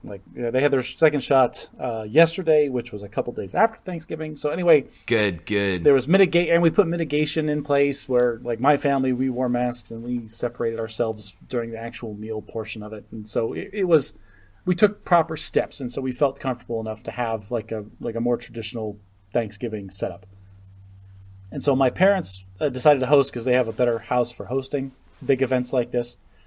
And so I showed up at my parents' house the night before to prep the turkey for a couple hours. And then I went home and I slept, and then I came back over to their house at 5:30 in the morning to get everything going because of course you did. Now to prep the turkey for what cooking method? There's baking, there's frying. What'd you do? oh, listen, I smoke. I slow smoke my turkey over low heat all day, all Thanksgiving. Thus the 5:30 arrival. That's the time. 5:30, the dark 30 arrival time. And it was so windy, I had to start the fire in the garage because it kept blowing out my charcoal. Like it was a whole thing. So I'm in my jacket and my long pants, and I'm like trying to get my charcoal burning at 5:30 in the morning. My parents are asleep in their house. I'm trying to be super quiet so I don't wake them or their dogs up. And anyway, I got that going. As soon as that was done, I started on like the snacks and like all the things that you're going to munch on throughout the day while everything else is getting ready. We put the not too salty Chex Mix. Not too salty Chex Mix. We did the veggie tray. I also got the first batch of cider into the crock pot because that takes 4 hours to cook. So we did one batch for like the afternoon, like it was done like right about the afternoon time. And then we did another batch that was ready right for dinner. All right, I got a question for you. I think this is the appropriate time to talk about it. What do you believe is the ideal time of day to target for the initiation of the actual feast? So my personal belief is that Thanksgiving is a day where you have a light breakfast, you skip lunch, and you have an early feast. So 4 p.m.? We were shooting for between 4 and 5. We got everything out and served at like right about 5. And that's when we were like no doubt about it. It's food time. But again, we had like the snacks and things that were out. And my wife came over at about 1 o'clock, and she brought all the desserts, and some of that was like little cupcakes and delicious pecan bars that she made somehow that we laid out for snacks. Oh, it was so good. We had like 3 different kinds of pie. Wait, you ate pie before you ate turkey? No, that's not allowed. We didn't eat the pie. No, we ate everything else, like the pecan bars and the cupcakes and stuff like beforehand. They were okay. Side note: they were apple pie cupcakes, where she took cupcakes and then cored out the middle, and then took little pieces of apple and cooked them with brown sugar and some other stuff, and then put that stuff in the middle of these cupcakes, and then did a cinnamon frosting. Oh man! Oh, they were so good. And then in the middle of all this, my dad it was probably about 1 o'clock, and I say, "Hey, Pops, if we need anything for the meal, now's the time because I'm going to start getting busy here in a second." And he goes, "Well, obviously we need ice." And so we piled into my car and drove off. Is the feigned secrecy part of the game, or are the women not in on it, really? Oh, no, everybody's in on it. But but it's part of the tradition to have like the lamest excuse of all time to like leave the house. Yes. I love it. What's funny is because of COVID, the actual bar in our local Fry's is closed. And I know. What do you do? Well, my dad's like, "Don't." You sent me a photo of it, and I thought you were there, but you were showing that it was closed. That was somewhere. No, that wasn't even Fry's. Oh. So we had a backup plan. My dad has his favorite dive bar that's right over next to an Albertsons called Azul's, and we went over to Azul's, and Azul's was closed. And so then we had to drive. Like, well, we can't just give up on this. So COVID is complicating your Thanksgiving traditions. Clearly. Like, this is, again, for the second year in a row. Ugh. But we drove down the street to, I don't know the name of the place. It's like O'Malley's, or it's some, like, Irish sports bar or something. And they were open. There was no cars in front of it. So we had our doubts, but the door was unlocked. And so I was wearing my festive turkey hat. And we went in and we had a couple of beers. And then we forgot the ice. Oh, what kind? What is an appropriate beer for Thanksgiving? Did you just go with the Blue Moon, or did you get something like special? I asked the lady what was on tap, and I immediately started getting yelled at by my dad. "Oh, you know what you're going to get. Why are you asking her all these silly questions?" I'm like, well, they have whatever. It's fine. I'll take a Blue Moon, the big one. And so I had that. But at the same time, like I like to think I know I have a handful of craft beers that I will drink. IPAs have taken over, which is a scourge, and it's terrible. But like if she told me that they had Eau Traverse, I'd have been all over that. Eau Traverse is a beer brewed by Sierra Nevada. It is a sour mash. I've never had any beer like it, but it is like it's got like a sour vinegary taste, and I like vinegar. And so that's like if I can ever find it again, that's what I would drink. Okay. All of this beside the point. We had our festive Thanksgiving traditional beers. Took a couple of pictures, forgot to buy ice, and then went back to preparing the meal. Yeah, your dad texted me out of nowhere and sent me a couple of the pictures, so I'll post one of those to the photo album. So my parents are avid listeners to the podcast. Mom, Dad, hi, thank you for listening. and they love you. Like, they hate it when I talk, but every time you say anything, they love it to death. I love them too. All right, so you guys targeted 4, you got on by 5. That sounds reasonable. It was good. Yeah, the turkey came off the smoker, and I smoked it all day in cherry wood, and I paid I had the smoke going hot and heavy the whole time. It was really, really good, that turkey this year. Yeah. I had my siblings bring various side dishes. My mom was in charge of a couple of things. Like, it was a feast. It was a proper Thanksgiving feast. And we executed my life hack where I came over with 12 large Tupperware containers that were fresh bought and washed from the store. And everybody had a full assortment of all of the leftovers to take home with them. That's great. Okay, so because my sister was traveling from 800 miles away and my wife's sister was traveling from over 2,000 miles away, the probability of them bringing cooked items with them was none. So everything that was going to get cooked for this feast had to happen at my house. So we had to plan this out. So and they were traveling home on Thanksgiving Day, which meant that we had to have the feast a day early, which actually turned out to be an advantage. Oh, okay. Now, I'm going to take a bit of a tangent. When you were still in the military, did you ever have a moment where you wanted to possess an object, an item, a capability, but you didn't because of the impermanence of everything? Like, did you own your smoker before you left the military? No, I didn't. That's kind of where we're at. We bake turkey, not because I don't like smoked turkey or think that's a good option, but because I don't want to own a smoker yet. Because you have to haul it from place to place when you PCS. Right. So that's the kind of thing you get when you feel like you've settled down somewhere. You own a house and you're not going anywhere. I will say the amount of stuff we're accumulating since I've gotten out of the military has increased exponentially. Yeah. I always used to wonder, why do all these houses have so many closets? Nobody has all this much stuff. Now every one of our closets is packed to the gills, Ben. Right. You've become...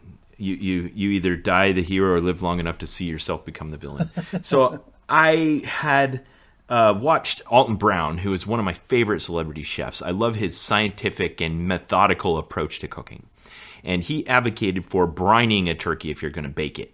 So we tried this 3 years ago, and it turned out pretty successfully. So we did it again last year, even though I wasn't there. That was documented on the podcast a year ago. And my sister came this year, and we brined the turkey. Now, I got up early in the morning, as you do.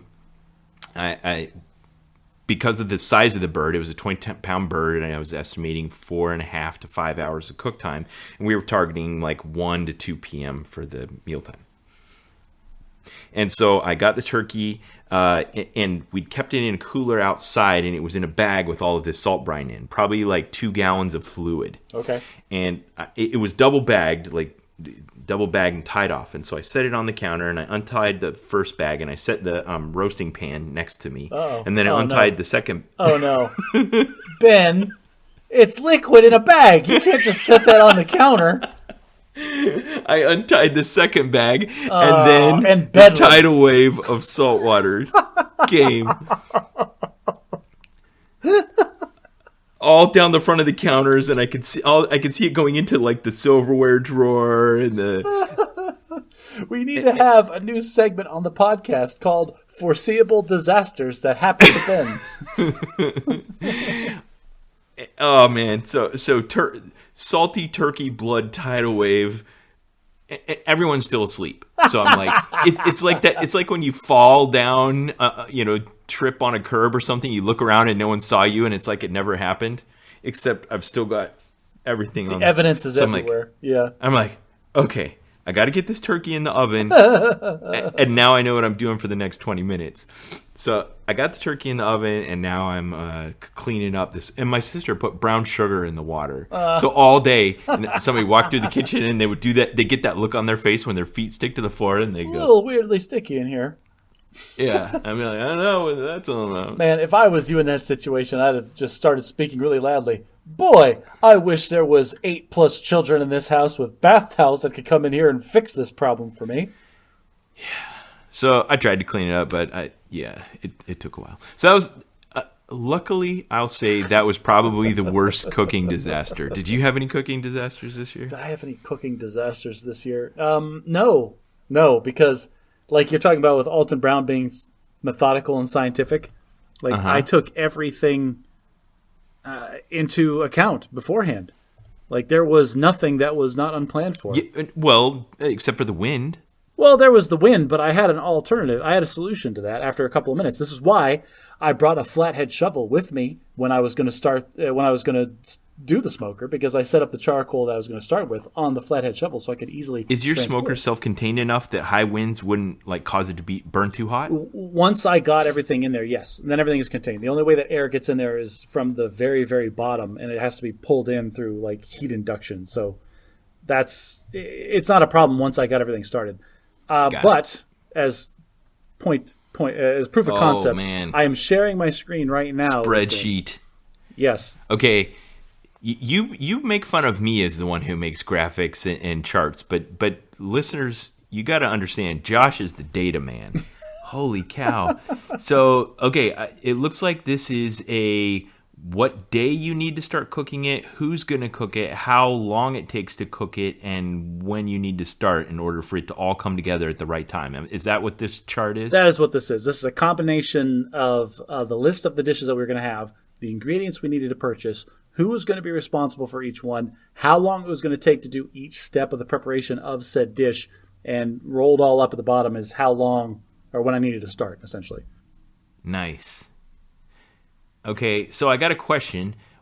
What about cranberry sauce? I get that, but man, that takes up a crucial burner at a key time. That could be done like 3 days in advance. You don't need to do that the day of. We made, you're right, it could be done well in advance, but I wanted fresh cranberry sauce. The only person that even touched the cranberry sauce is my wife. She likes fresh cranberry sauce. And I just did it like at a very low point in the middle of the day when nothing else was cooking. And once it was prepared, I threw it in the fridge for a couple hours. Nicole, I want you to know I appreciate this about you. Okay, I think I'm the only one that touched the cranberries as well, but I love them so much. I think they just make everything so much better in that meal. You see, I put it all over the place. Again, goes back to the salt, the salt taste buds in my mouth. 100% gravy guy over here. Gravy on everything. Yeah, gravy's good too, but the cranberries go as well. Okay, so I had 18 people at the house. We made 3 dozen rolls, like 8 pies, all the good stuff, and it was magical. Josh, it was magical. So we had a new oven that we hadn't cooked a turkey in before, and the turkey got done way earlier than we thought. Ooh, like a convection oven. Yes, it was a convection oven, and it took like 3 hours, and the little thermometer popped down. I'm like, crap, we got to take this out. So I took it out and set it on the counter. I'm kind of standing there with my hips on. By this time, my wife's sister's family had arrived, and everybody was starting to get up.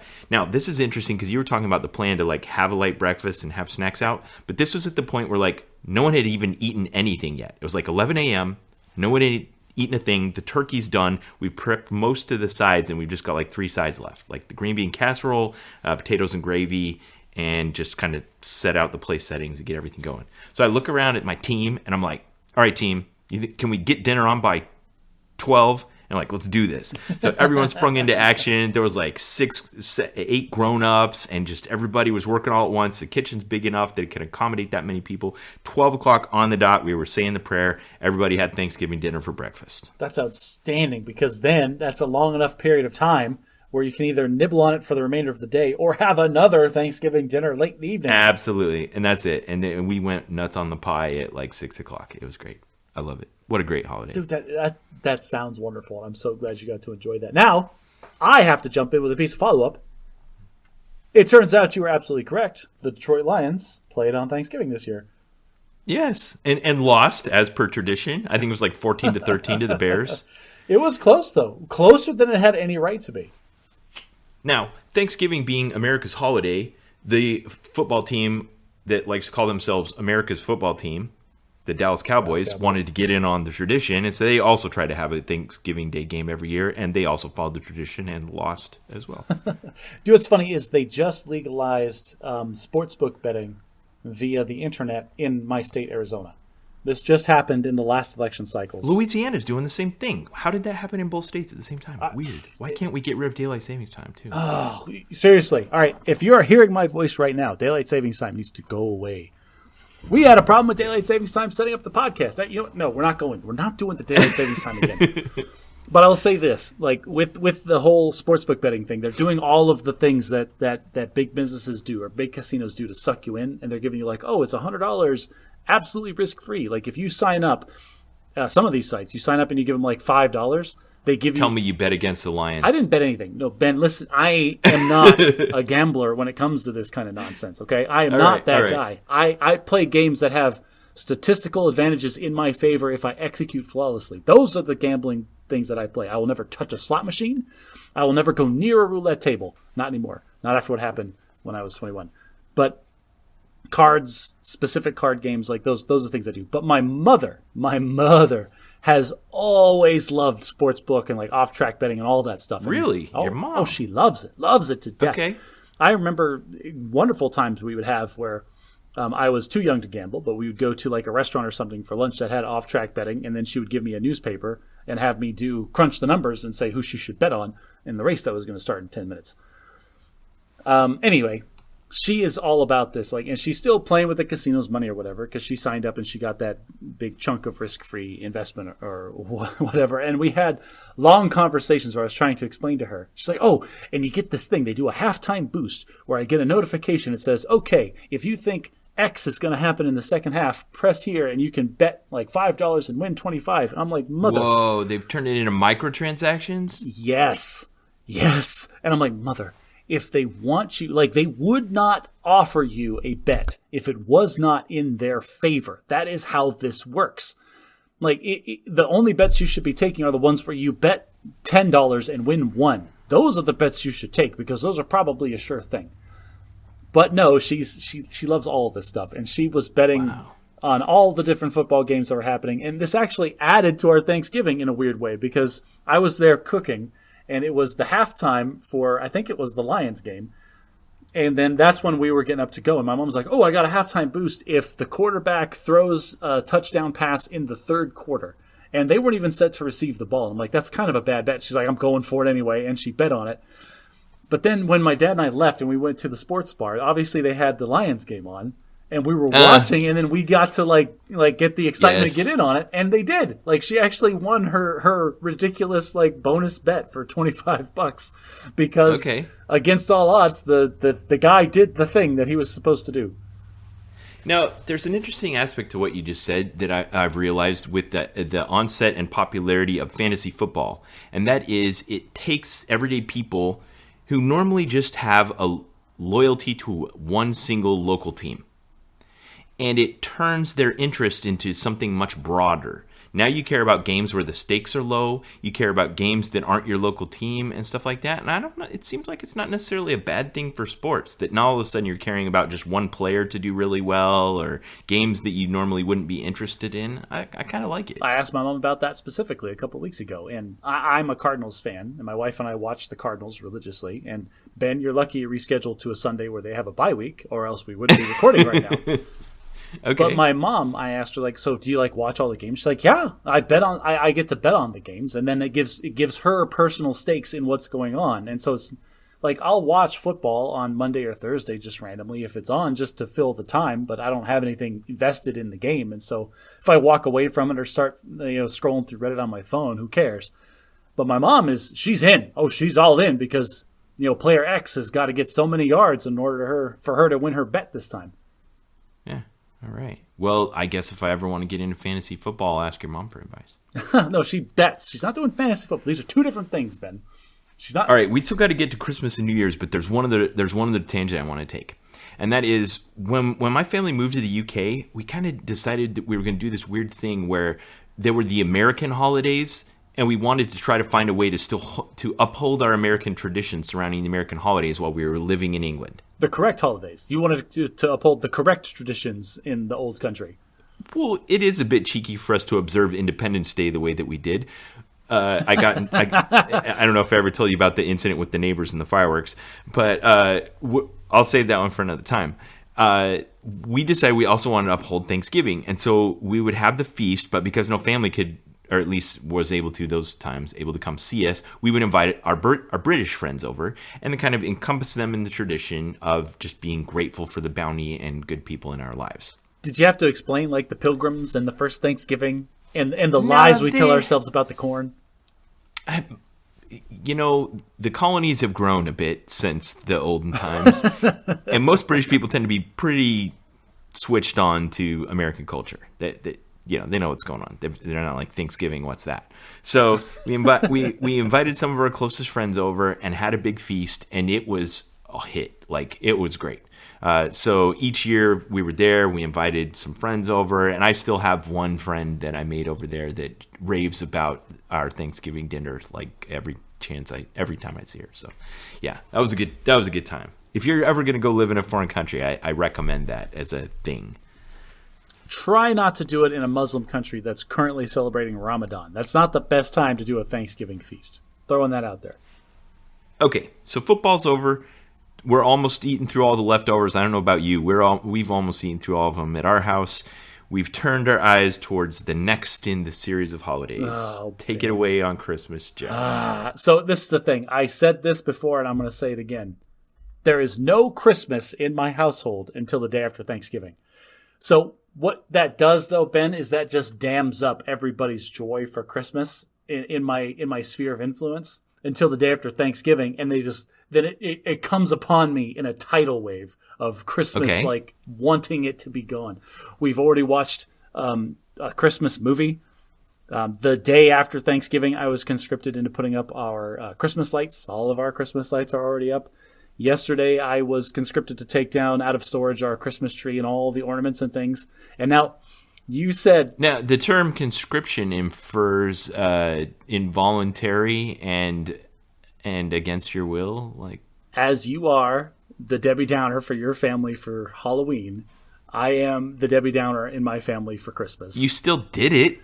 I got down the Christmas tree and all the ornaments, and I set them out, and then I went on a 5-mile run with the full expectation that it would all be done behind my back, and I wouldn't have to lift a finger to decorate the tree.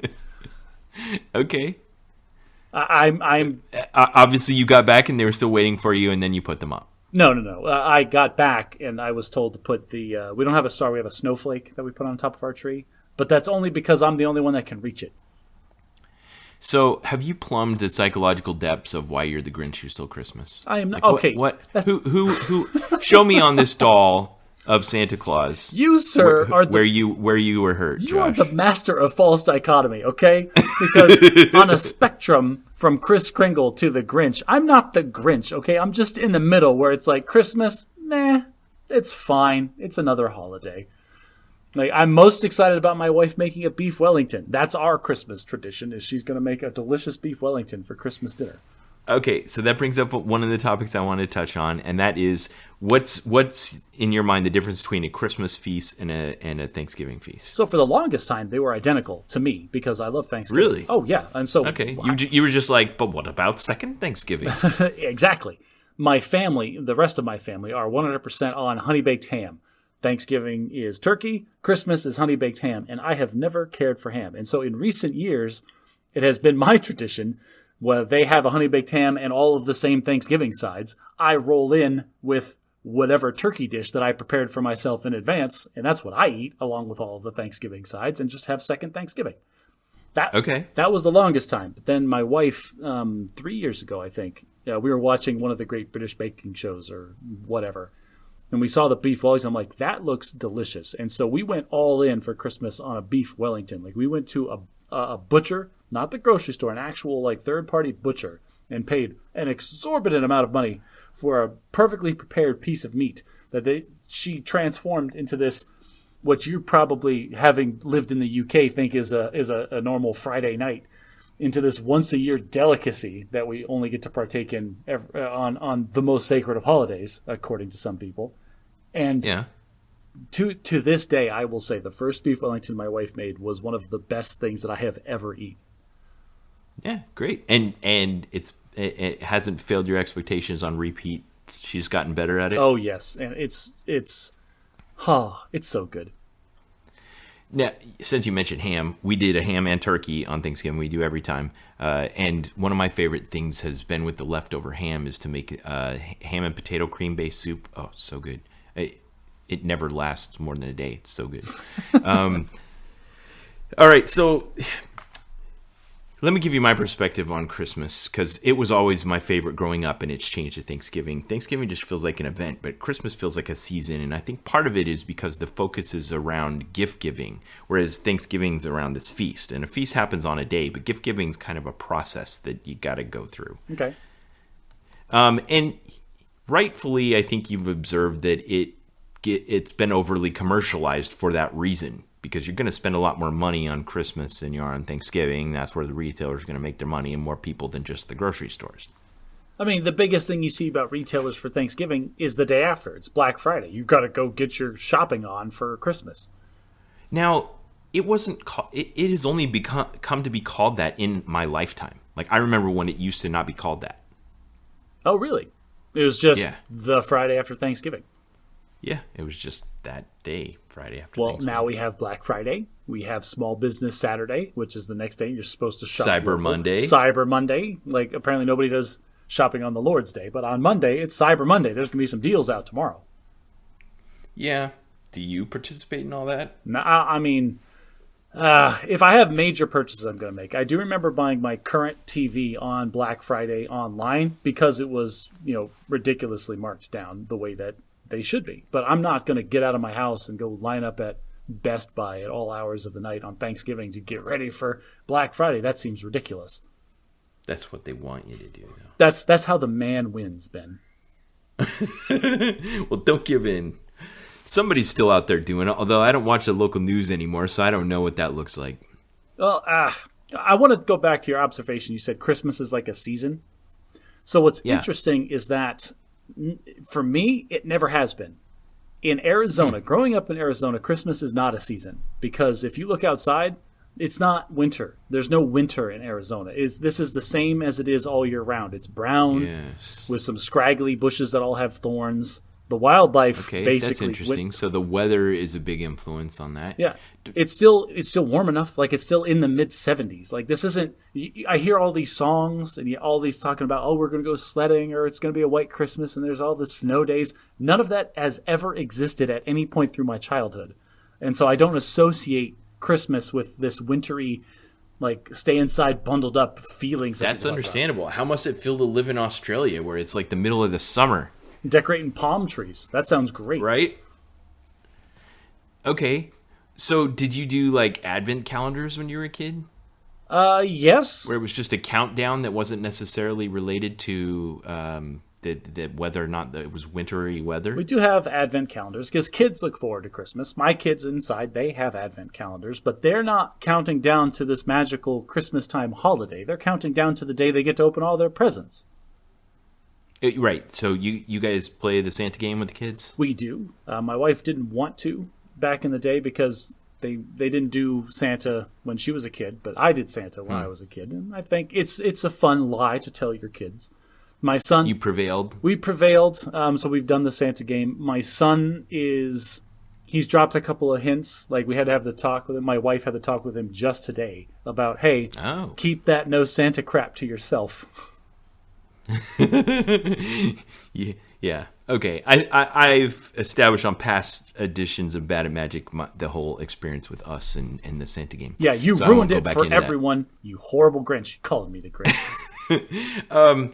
How about music and caroling? I mean, I get that there's not weather in Arizona, but people put up the lights, and the radio stations that you listen to start playing different things than you used to listen to. We have a radio station in Arizona, 99.9, that after Thanksgiving all the way through Christmas plays nothing but Christmas music all day, every day. And so that turns into a preset on our radios if we're ever in the car driving someplace with the kids, and we turn on the Christmas music and jam out to all the carols. Don't you feel like that influences the perception of it being a season? Maybe, but I don't know. I've never felt like it's a season. So your lights are up. Are they on right now? Probably. It's a weekend. We're off peak hours, and they're all LED, so I don't really pay that close attention to it. But we have them all on switches, so we can turn them all off whenever I feel like. Yeah. All right. Well, our house was still on. I know we still had 11 guests in the house until just a few hours ago, so we haven't quite transitioned to the decorating, but I think that'll be tomorrow. You need to have that free labor. It's like, all right, y'all ate my food. Now you're going to help put up my lights. Yeah. I've never been a put up lights outside person. We just put them up inside since that's where we live. I'm decorating for us, not for other people.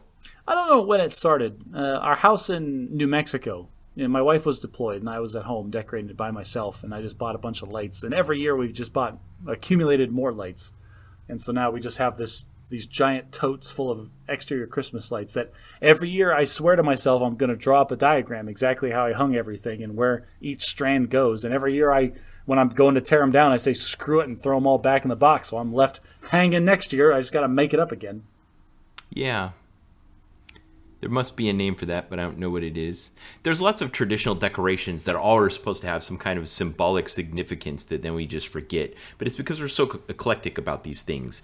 None of these have a single point of origin. They're from all over the place. Pagans and Celtics and just Christians. Well, hang on a second. If we're talking about the actual origins of Christmas, this was the transition from the Roman Empire to the Holy Roman Empire when the Christians started becoming a real thing, and we need to incorporate them or die.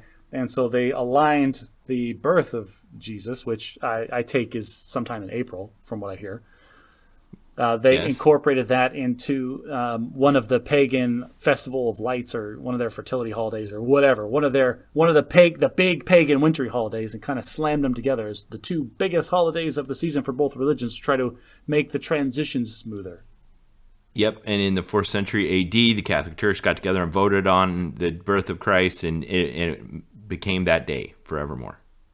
Gotta love the votes for birthdays. Can I vote and change my birthday to a better time of the year? And you're right about that just being two single things becoming one at that point, but there's so many others. The wreaths didn't originate from either of those cultures at that time. The trees tradition, that also didn't come in that time. That was a German tradition, I think, with the trees. Exactly.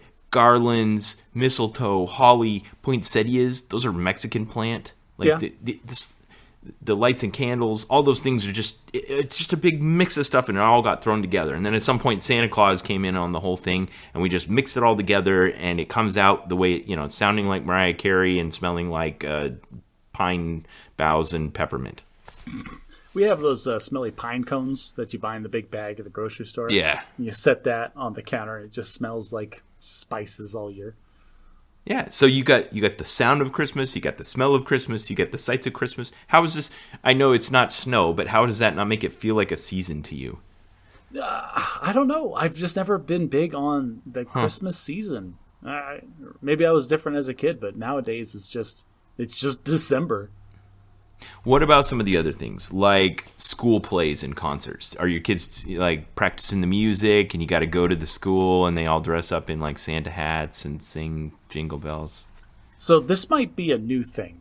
I'm glad you brought this up because I'm super excited about it.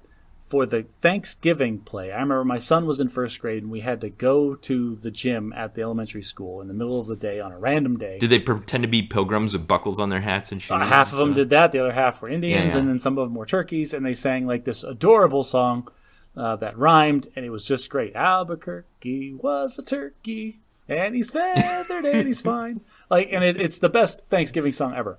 But here's the thing. I still had to go down there in the middle of the day on a random work day. Right.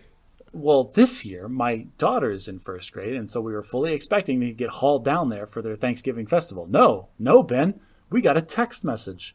Oh, the Thanksgiving play, or the pageant, or whatever, for these grades will be happening at these times live on Facebook, and then the video will be available on the website after that. What? Yeah. Webcast? Live webcast with a recording that you could access later. That's outstanding. Right? This is going to revolutionize the whole having to go to kids' plays nonsense. Oh my gosh, Josh. I still get PTSD from the worst talent show I've ever been to in my life at a kid's school. Oh my gosh. It was interminable and horrific. Because kids don't have talent. You're 7. You don't have talent yet. Okay, so let me rapid fire a few other Christmas traditions. Does your family send out Christmas cards? We do. We send out holiday cards. So we've already taken the picture. We've had them printed. We are updating our address list as we speak. Okay. Wow. That must be one of you two holding that together, because neither Alicia nor I can manage to keep that one. We tried for a few years when we first got married, and it just fell apart, and we don't do it. My wife is very big on pictures, and this is an excuse for us to get formal family portraits taken every year, and then we can stick them on our Christmas cards and then just have them. And she has a spreadsheet with all the different addresses of the people that we've ever known, and I don't know how, but somehow she keeps it up to date. So, I mean, kudos to Nicole.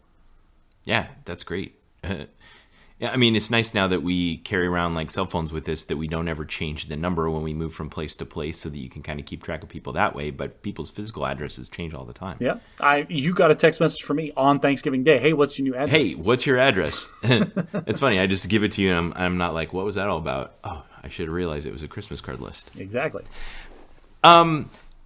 One tradition that I absolutely love in Europe that I think they're trying to start in America, but it just never catches on, and I think it's geographical, is Christmas markets. Are you familiar with the tradition of Christmas markets? Is that like a farmer's market?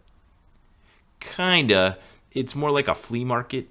I have bad memories of flea markets, man. Most towns in Europe have a very traditional old town square, which is where things used to happen, festivals and dances and all that kind of stuff. So there'd be someplace right in the heart of downtown where there's a little bit of wide open space. And then they just fill it up with shops and stalls that are all Christmas themed. Decorations, beautiful crafts, delicious things to eat, cups of hot chocolate, seasonal dishes, everything. And everywhere we went in Europe, these happened, and they are magical. Like if you want to travel to Europe and you have ideas of things you want to do, can I recommend, listeners, if you want to go to Europe, go anywhere, like during basically right around from Thanksgiving to, like, they stopped doing them about 2 weeks before Christmas, so you got to go early. But go to a traditional Christmas market. The ones in Italy, the ones in Germany, the ones in England, all were fantastic. They're just magical. The only thing like even remotely like that I've heard of in America is for Oktoberfest. They'll set up like fairgrounds and stuff with stalls and booths and do that kind of thing. It's geographical. Yeah, no. Like I said, we don't have a town square that could accommodate something like this. We could try it, but it just doesn't work out. I'll tell you right now, I'm all in. Like, that sounds wonderful. I would totally go to like a big open town square like you're talking about, with like booths of vendors with hot chocolate and games and dancing and maypoles. That sounds great. Yeah, it was great. And one other tradition, just to add to the list, and for kind of an unfortunate reason, is parades. They have there wasn't really a Halloween parade, but Thanksgiving. So in my chart, I'm making like Christmas and Thanksgiving get parades. New Year's, I guess, not so much Halloween. But there was that horrible tragedy that happened in Wisconsin this week. Did you hear about that? No. Oh no, the guy drove through the parade or whatever. Yeah. Some guy in an SUV went through a parade and hit like 60 people and killed like 8 of them. It was horrific. That's a guy that should go straight to the electric chair. Not to get too political or anything. They've got him in custody, but what a tragedy. While we're talking about parades, let's bring it back from the dark side here. I was watching my mother came out as soon as she woke up, and I was there making food, and she's like, "Dude, why didn't you turn on the parade?" I'm like, "Because you were sleeping." And she turns on the Macy's Thanksgiving Day parade. Uh-huh. And I couldn't help, but I'm making food, and I look up and I see this parade, snippets of it, and I couldn't help but think to myself, why? Why do we do this? This is one of the dumbest things. Nobody likes going to a parade. Nobody likes, like, I've been in many parades. Like I've done parades like throughout my entire adolescence. But why? This is the weirdest thing to me. That's a good question. And I think the fact that you can't even fathom an answer means it's talking about the generation gap. You know, last week we talked about the names of the generations and stuff. And I come from the generation where I felt the transition. I feel like I can articulate the reason for it. But it does feel like a thing that's a legacy of the past that maybe will reach a point where we just no longer put the effort into it. No, it'll be the Macy's Thanksgiving Day TikTok championship or something. Part of it is because it is like the singular opportunity for some of those groups that are involved in the parade to get attention. Like the Shriners or the like car owners club or whatever. I'm thinking back to like actual old school ticker tape parades, like a VE or V.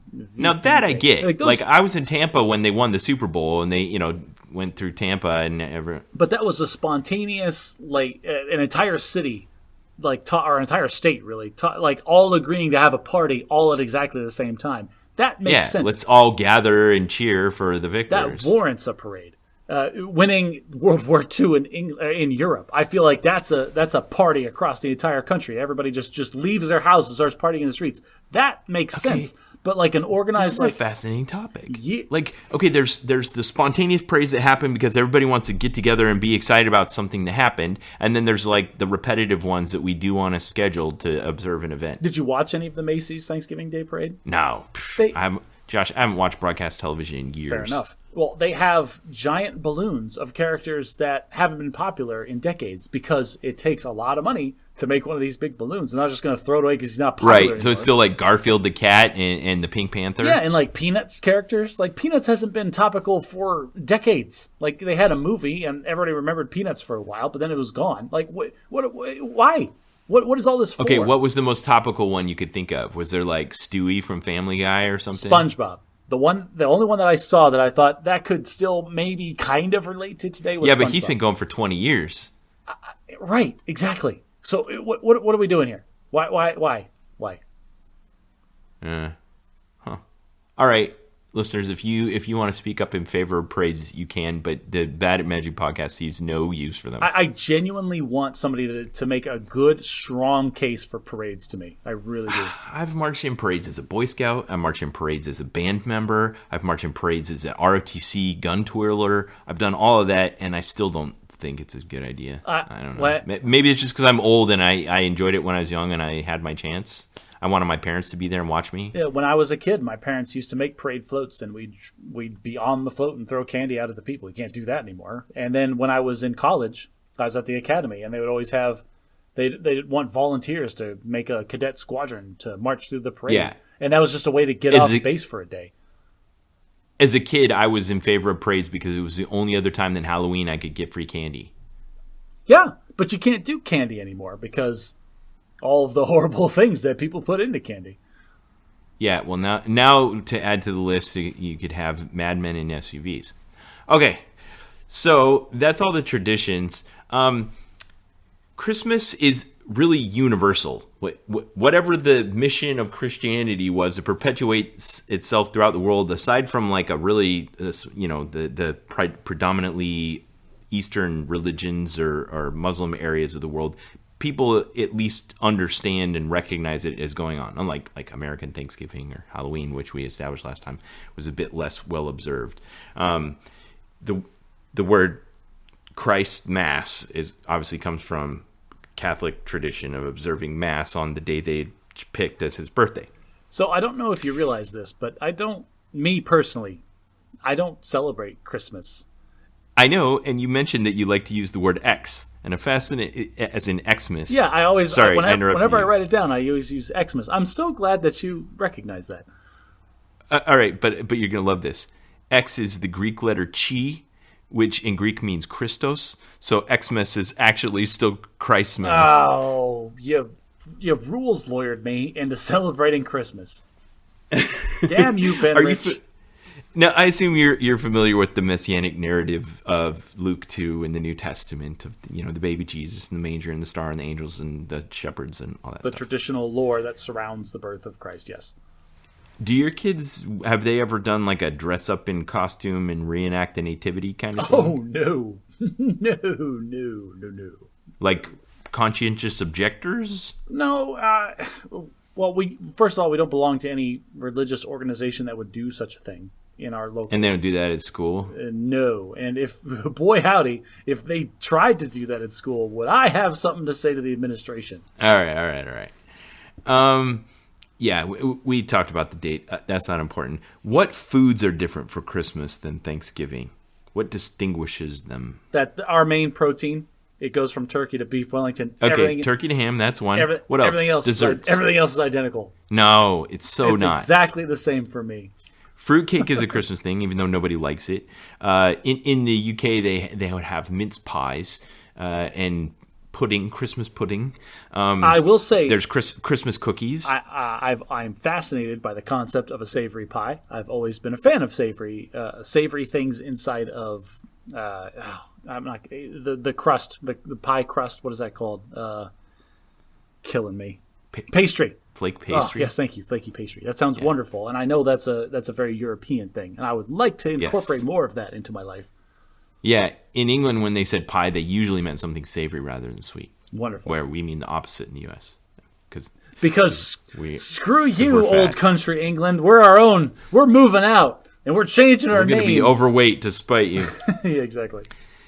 Christmas cookies, definitely more Christmassy than Thanksgiving-y. Peppermint seems to be kind of a bit more Christmas-associated. Candy canes, all that kind of stuff. Cider, I guess you established as just kind of the appley harvest seasonal thing. Eggnog, I don't know if that's so much associated with Thanksgiving as it is with Christmas. That eggnog is 100% a Christmas drink that people will... It can be non-alcoholic, but there's no point. It's bad. There's no point in drinking it if it's non-alcoholic. So that is... I bought a half gallon and stuck it in the fridge, and I think I drank the whole thing myself. I don't know if anyone even tried it. It's just... I mean, you just drink anything else. Like, there's no point unless you're going to booze it up. All right. Well, speaking from a non-alcohol consuming person, I think it's just fine. There's a cake that they make in Italy called panettone that they also serve here that I've seen. It's just this real spongy cake, but when I say spongy, I don't mean in a good way. I mean like a chewy, nasty sponge. Don't eat it. It's gross. It's like the cake equivalent of fruitcake. We don't feast in my family on Christmas because Thanksgiving is a holiday where we travel to be with other people. That's the feast day. Christmas is like whatever. Get up early, open some gifts, have a bunch of snacks, and no other gatherings. Oh, well, let's be clear. Christmas Eve is the feast day. That's the day where you get together with everybody and you do the big cooking and everybody gets dressed up and hangs out. Well, dressed up. My family, we all dress in pajamas. We all have Christmas pajamas that we all go in. Yeah, that's a thing. But dude, I want to be there for that. Christmas Day is just you wake up, the parents are mildly hungover and stayed up way too late doing the Santa Claus lie, and the kids open all their presents and turn the living room into a minefield of wrapping paper and toys. What are your traditions surrounding time of arisal? Getting up. I've told my kids on no uncertain terms, if you wake me up before 7, I will end you. Like 7 a.m. and no earlier. My kids turn into teenagers. They just sleep in now. But yeah, they used to get up kind of early. I do remember that. I remember that transition where I was older and it was my sister that was still the young kid waking up the siblings. Like, wake up, it's Christmas. Like, oh, it'll be Christmas in another hour. Yeah. When I don't know if we've talked about this before, but there's a marriage and family therapist who established something in a book series and some counseling surrounding what he calls the 5 love languages. Right, yes. Mm-hmm. We've talked about that. We've talked about it on the podcast. So one of the 5 love languages is giving gifts. I think we've mentioned that your wife is really good at that. That's one of her love languages. Yes, she's very good at giving gifts. I only have one kid that's their love language. Like, I gave her a gift like 3 years ago, and she still talks about it. It's her case for her cell phone. And she'll look at it and she'll go, Dad, this is so perfect. One of my friends complimented me on it today. And I realize what she's saying to me is, I appreciate this expression of your love for me, and it still reminds me of you. Aw. Hopefully that's what they say. But yeah. So definitely for her, I have to be conscious of that and put more effort into the gift giving because I don't want that there be any misconceptions there. So the last thing I want to talk about for Christmas, and then we need to move on to New Year's, is what are the colors? Christmas is green, red. Like, those are the colors of the decorations and stuff that you put up. But yeah, green and red, white. People associated white with, I was just going to say, white because of all the snow. There is no snow here, Ben. It's still tan. It's just tan as far as the eye can see in Arizona. Yeah.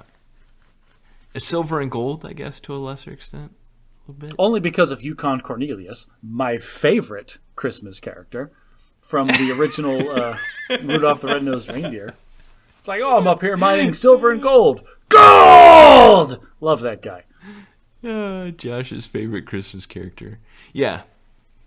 All right. So that brings us to New Year's. Now, I want to posit, I know you resisted it a little bit, that while there's kind of a season surrounding Halloween and a season surrounding Christmas, Thanksgiving is kind of singular on the feast, and I would say New Year's is very singular on the day. So you have 2 seasonal holidays and 2 event holidays. This is very true. New Year's cannot take place on any other day but December 31st / January 1st. And It really feels like a ramp down from the holiday season. It feels like the last hurrah before everybody just kind of goes back to their real life. I like this.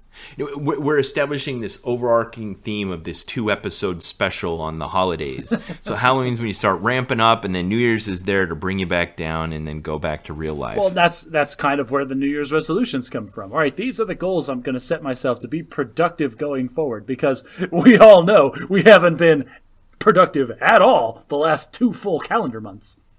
Yeah, and here's my plan to lose all the weight I put on with all that extra eating over those seasons. Okay, so New Year's, you got, what are some of the activities? You got the mass gatherings, fireworks, alcohol, resolutions, like you said, sports. That's where like the college football season comes to culmination. Parades again, the ball drop. Theme parks, whatever, just everybody getting together and celebrating another trip around the sun. Yep, another lap. Good job, everyone. We made it. Now, you mentioned that everyone agrees on this, but it wasn't quite in our lifetimes, but it's been as recently as 1941. There were still major countries in the world that hadn't synchronized their calendars to recognize the Julian calendar as the authoritative end of the calendar year. You keep talking about other countries and their traditions like they matter. Ben, we're Americans. Like, this is what's important here. Well, you hear sometimes people like, "Oh, it's Chinese New Year" or whatever, and you can see the holdouts. Well, was it China on a lunar calendar?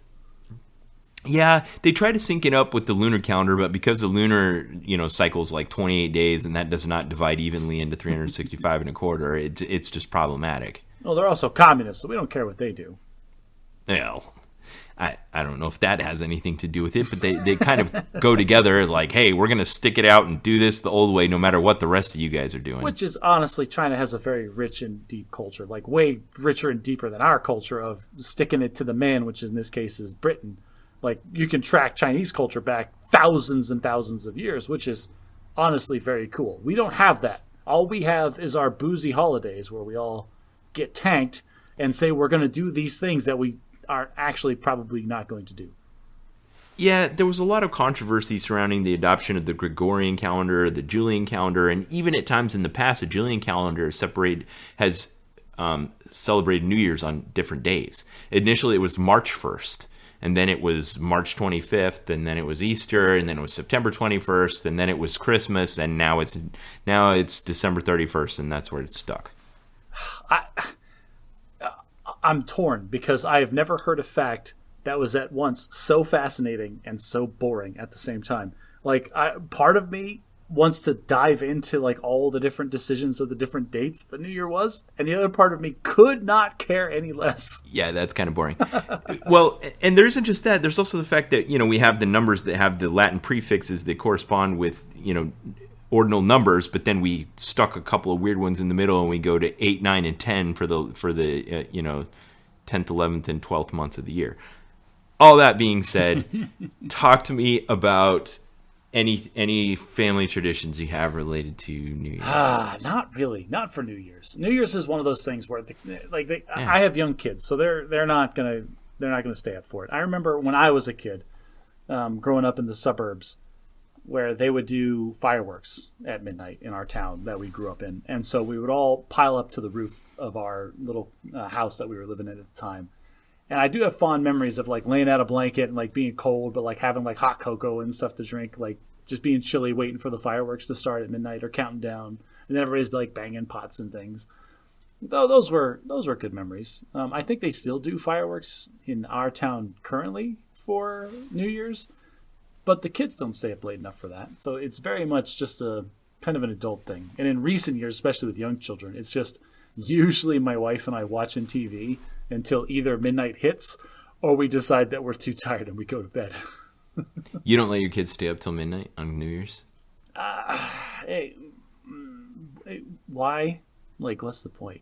Like, why? I don't know. I remember as a kid I never got to stay up late. This is a time where it feels like, all right, let's stay up late because I want to see if something magical happens when it turns from one year to the next. The only memory I have of that was when we went from 1999 to 2000. I still remember that whole New Year's Day, like watching the news to see, because they had a guy.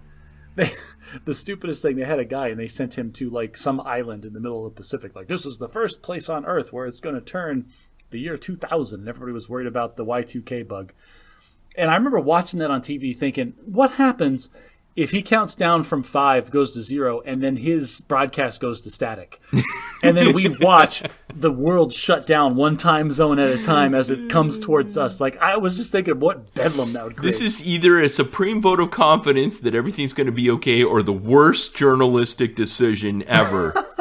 Because we'd have, like, in America, we'd have, what, like 12 hours before it, like, rolled over to us, knowing that, like, enough the world was going to time for everybody to start rioting. Oh, yeah. Like, that would be terrible.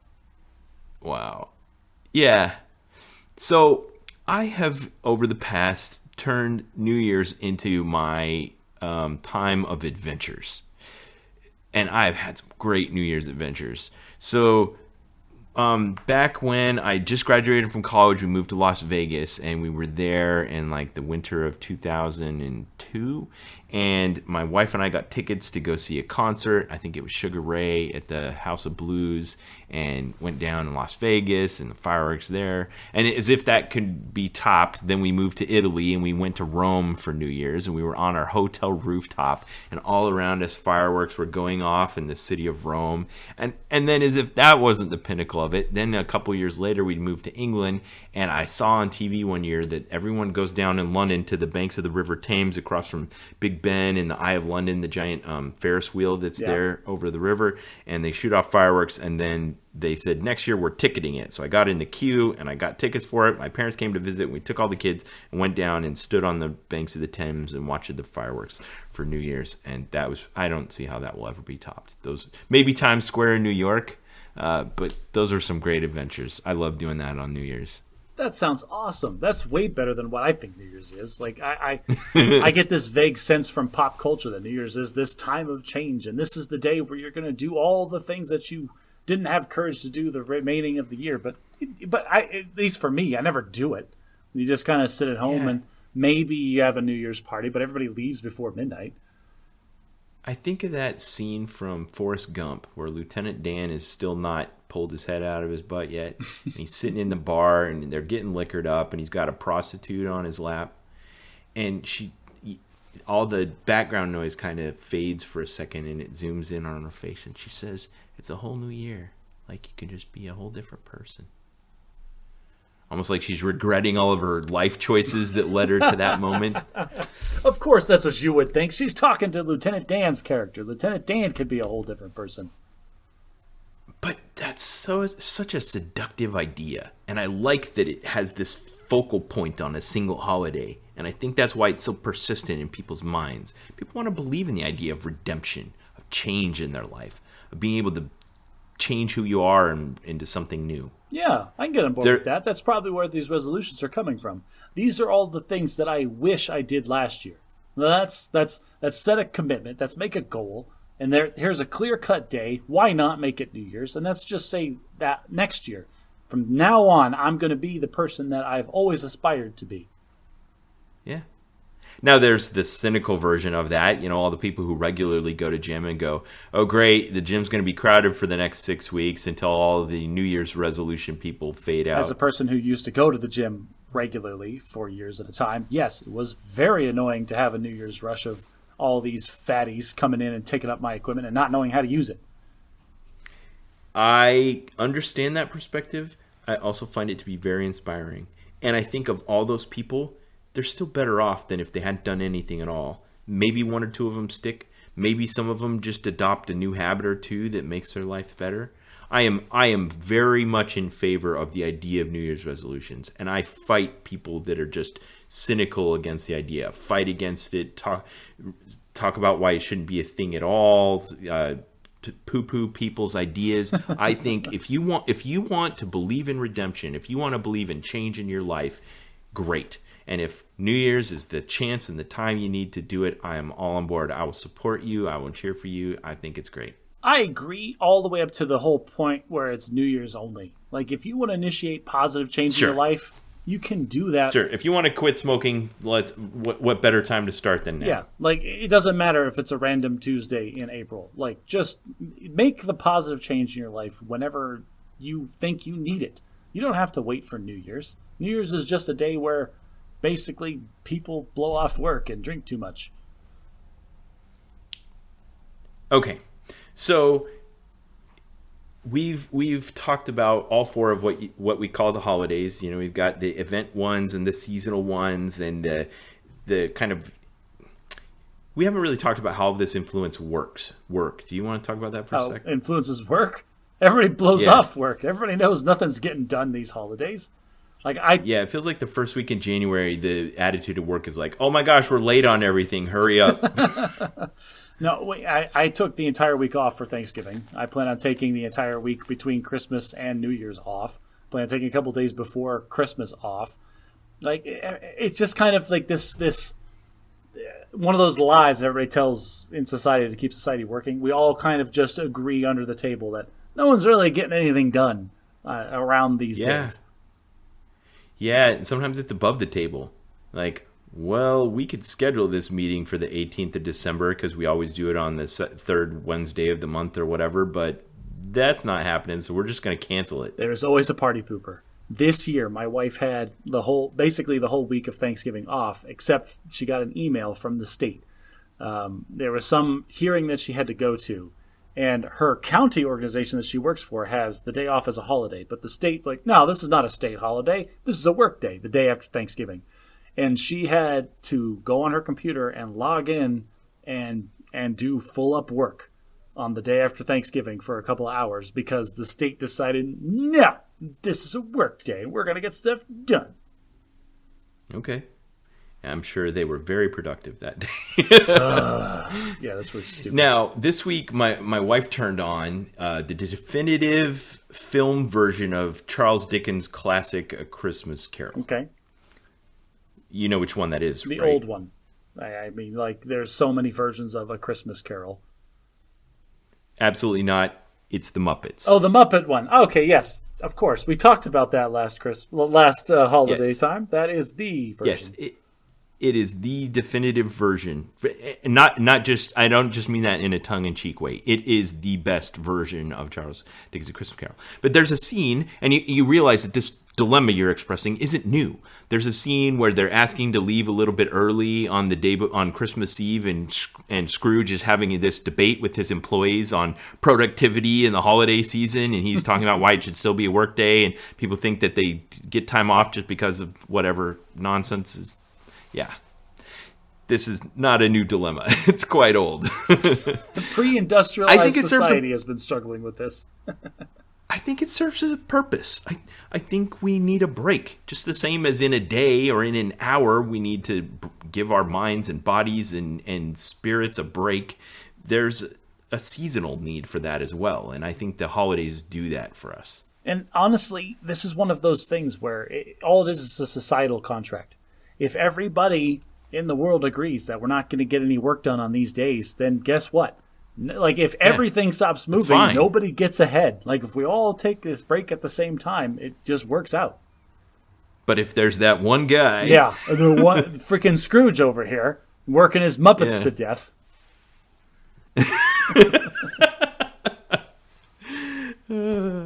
Well, Josh, I don't know about you, but even though I have favorites and things, I am very much in favor of the holiday season, of the beautiful colors and traditions and decorations, delicious things to eat, gifts to give to people, time to spend with loved ones. What a wonderful time of year. Oh, the holidays are the best. If for no other reason than you have these, like, you just have these goals and these milestones that are set, like, not so far in the future that they're not real, but they're close enough that you can plan around and do them. And it just keeps moving the season along, and you get to celebrate and be excited and be happy about just the next thing that's coming. Yeah. And I am. I'm looking forward to Christmas. I'll enjoy some music. We'll get our decorations up. It'll be great. I'm planning on making you a very heartfelt Christmas gift that I will mail to you in July, and you will confuse it for your birthday present. It'll be wonderful. I hope our families get to enjoy the holidays together someday in the future, Josh. That concludes the 2-part holiday extravaganza that took us 2 episodes to get through. Wow. For next time, I think we need to get back to something that's a little bit less seasonal. So I know that you have been a big fan of the idea of turning your favorite book series into a television program. So tell us where we're at right now with The Wheel of Time on Amazon Prime. I'm fangirling so hard about The Wheel of Time on Amazon Prime. Yeah, we're not reviewing it yet. We're just teasing it for next time. But it's so good, and I encourage people to go watch it. And we were talking about this before the podcast, and I said that while they have taken many liberties and they've adapted several things to be better for a television series than a book series, it's just another turning of the wheel. Like, it's another telling of the same story in the same universe with the same characters and the same conflicts. And it's been great, and it's so good. And I'm so happy that they have put as much money into it as it needs to tell this story right. And I so hope that it gets enough viewership that it keeps going until they can conclude the whole series, which would be many, many years from now. Great. So we'll do our little part here on the Bad at Magic podcast. We're gonna review the first 4 or 5 episodes that have come out between when it started and when we air episode 61 of Bad at Magic. And listeners, if you're interested, go on Amazon Prime and watch it, and you can join in us with the discussion. There's one other thing I want to talk about next time, and that was a movie I saw on Netflix that I also want to recommend to our audience and that we'll talk about next time, and it's called Tick, Tick, Boom. And it is based on the life of... it's a memoir from a portion of the life of Jonathan Larson, who was the writer of the Broadway musical Rent, and what happened in his life surrounding the time that he was writing it. It's starring the guy that played Spider-Man. I'm spacing everybody's names Garfield now, something. but Andrew Garfield. He was fantastic in it, and it's really good. It's very lighthearted. It's a musical, so they break out in song in their everyday life from time to time. So it's great. Fantastic. Recommend it. We'll talk about that. Does your life not break out in song sometimes, Ben? I know that happens to me every other day. It absolutely does, Josh.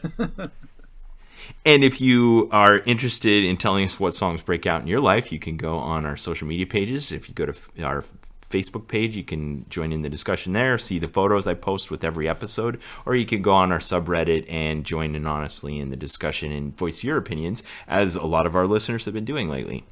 If you like what we do, consider sharing us with a friend. I feel like that's the least you can do. If you like us, maybe your friends will like us too. If you really want to show us some love, consider taking your phone out of your pocket right now and giving us a good rating on the podcast player of your choice.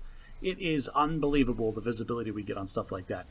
And if you want me to harass Ben about his choices and holiday traditions from now until the end of time, consider becoming a patron on on our one Patreon page.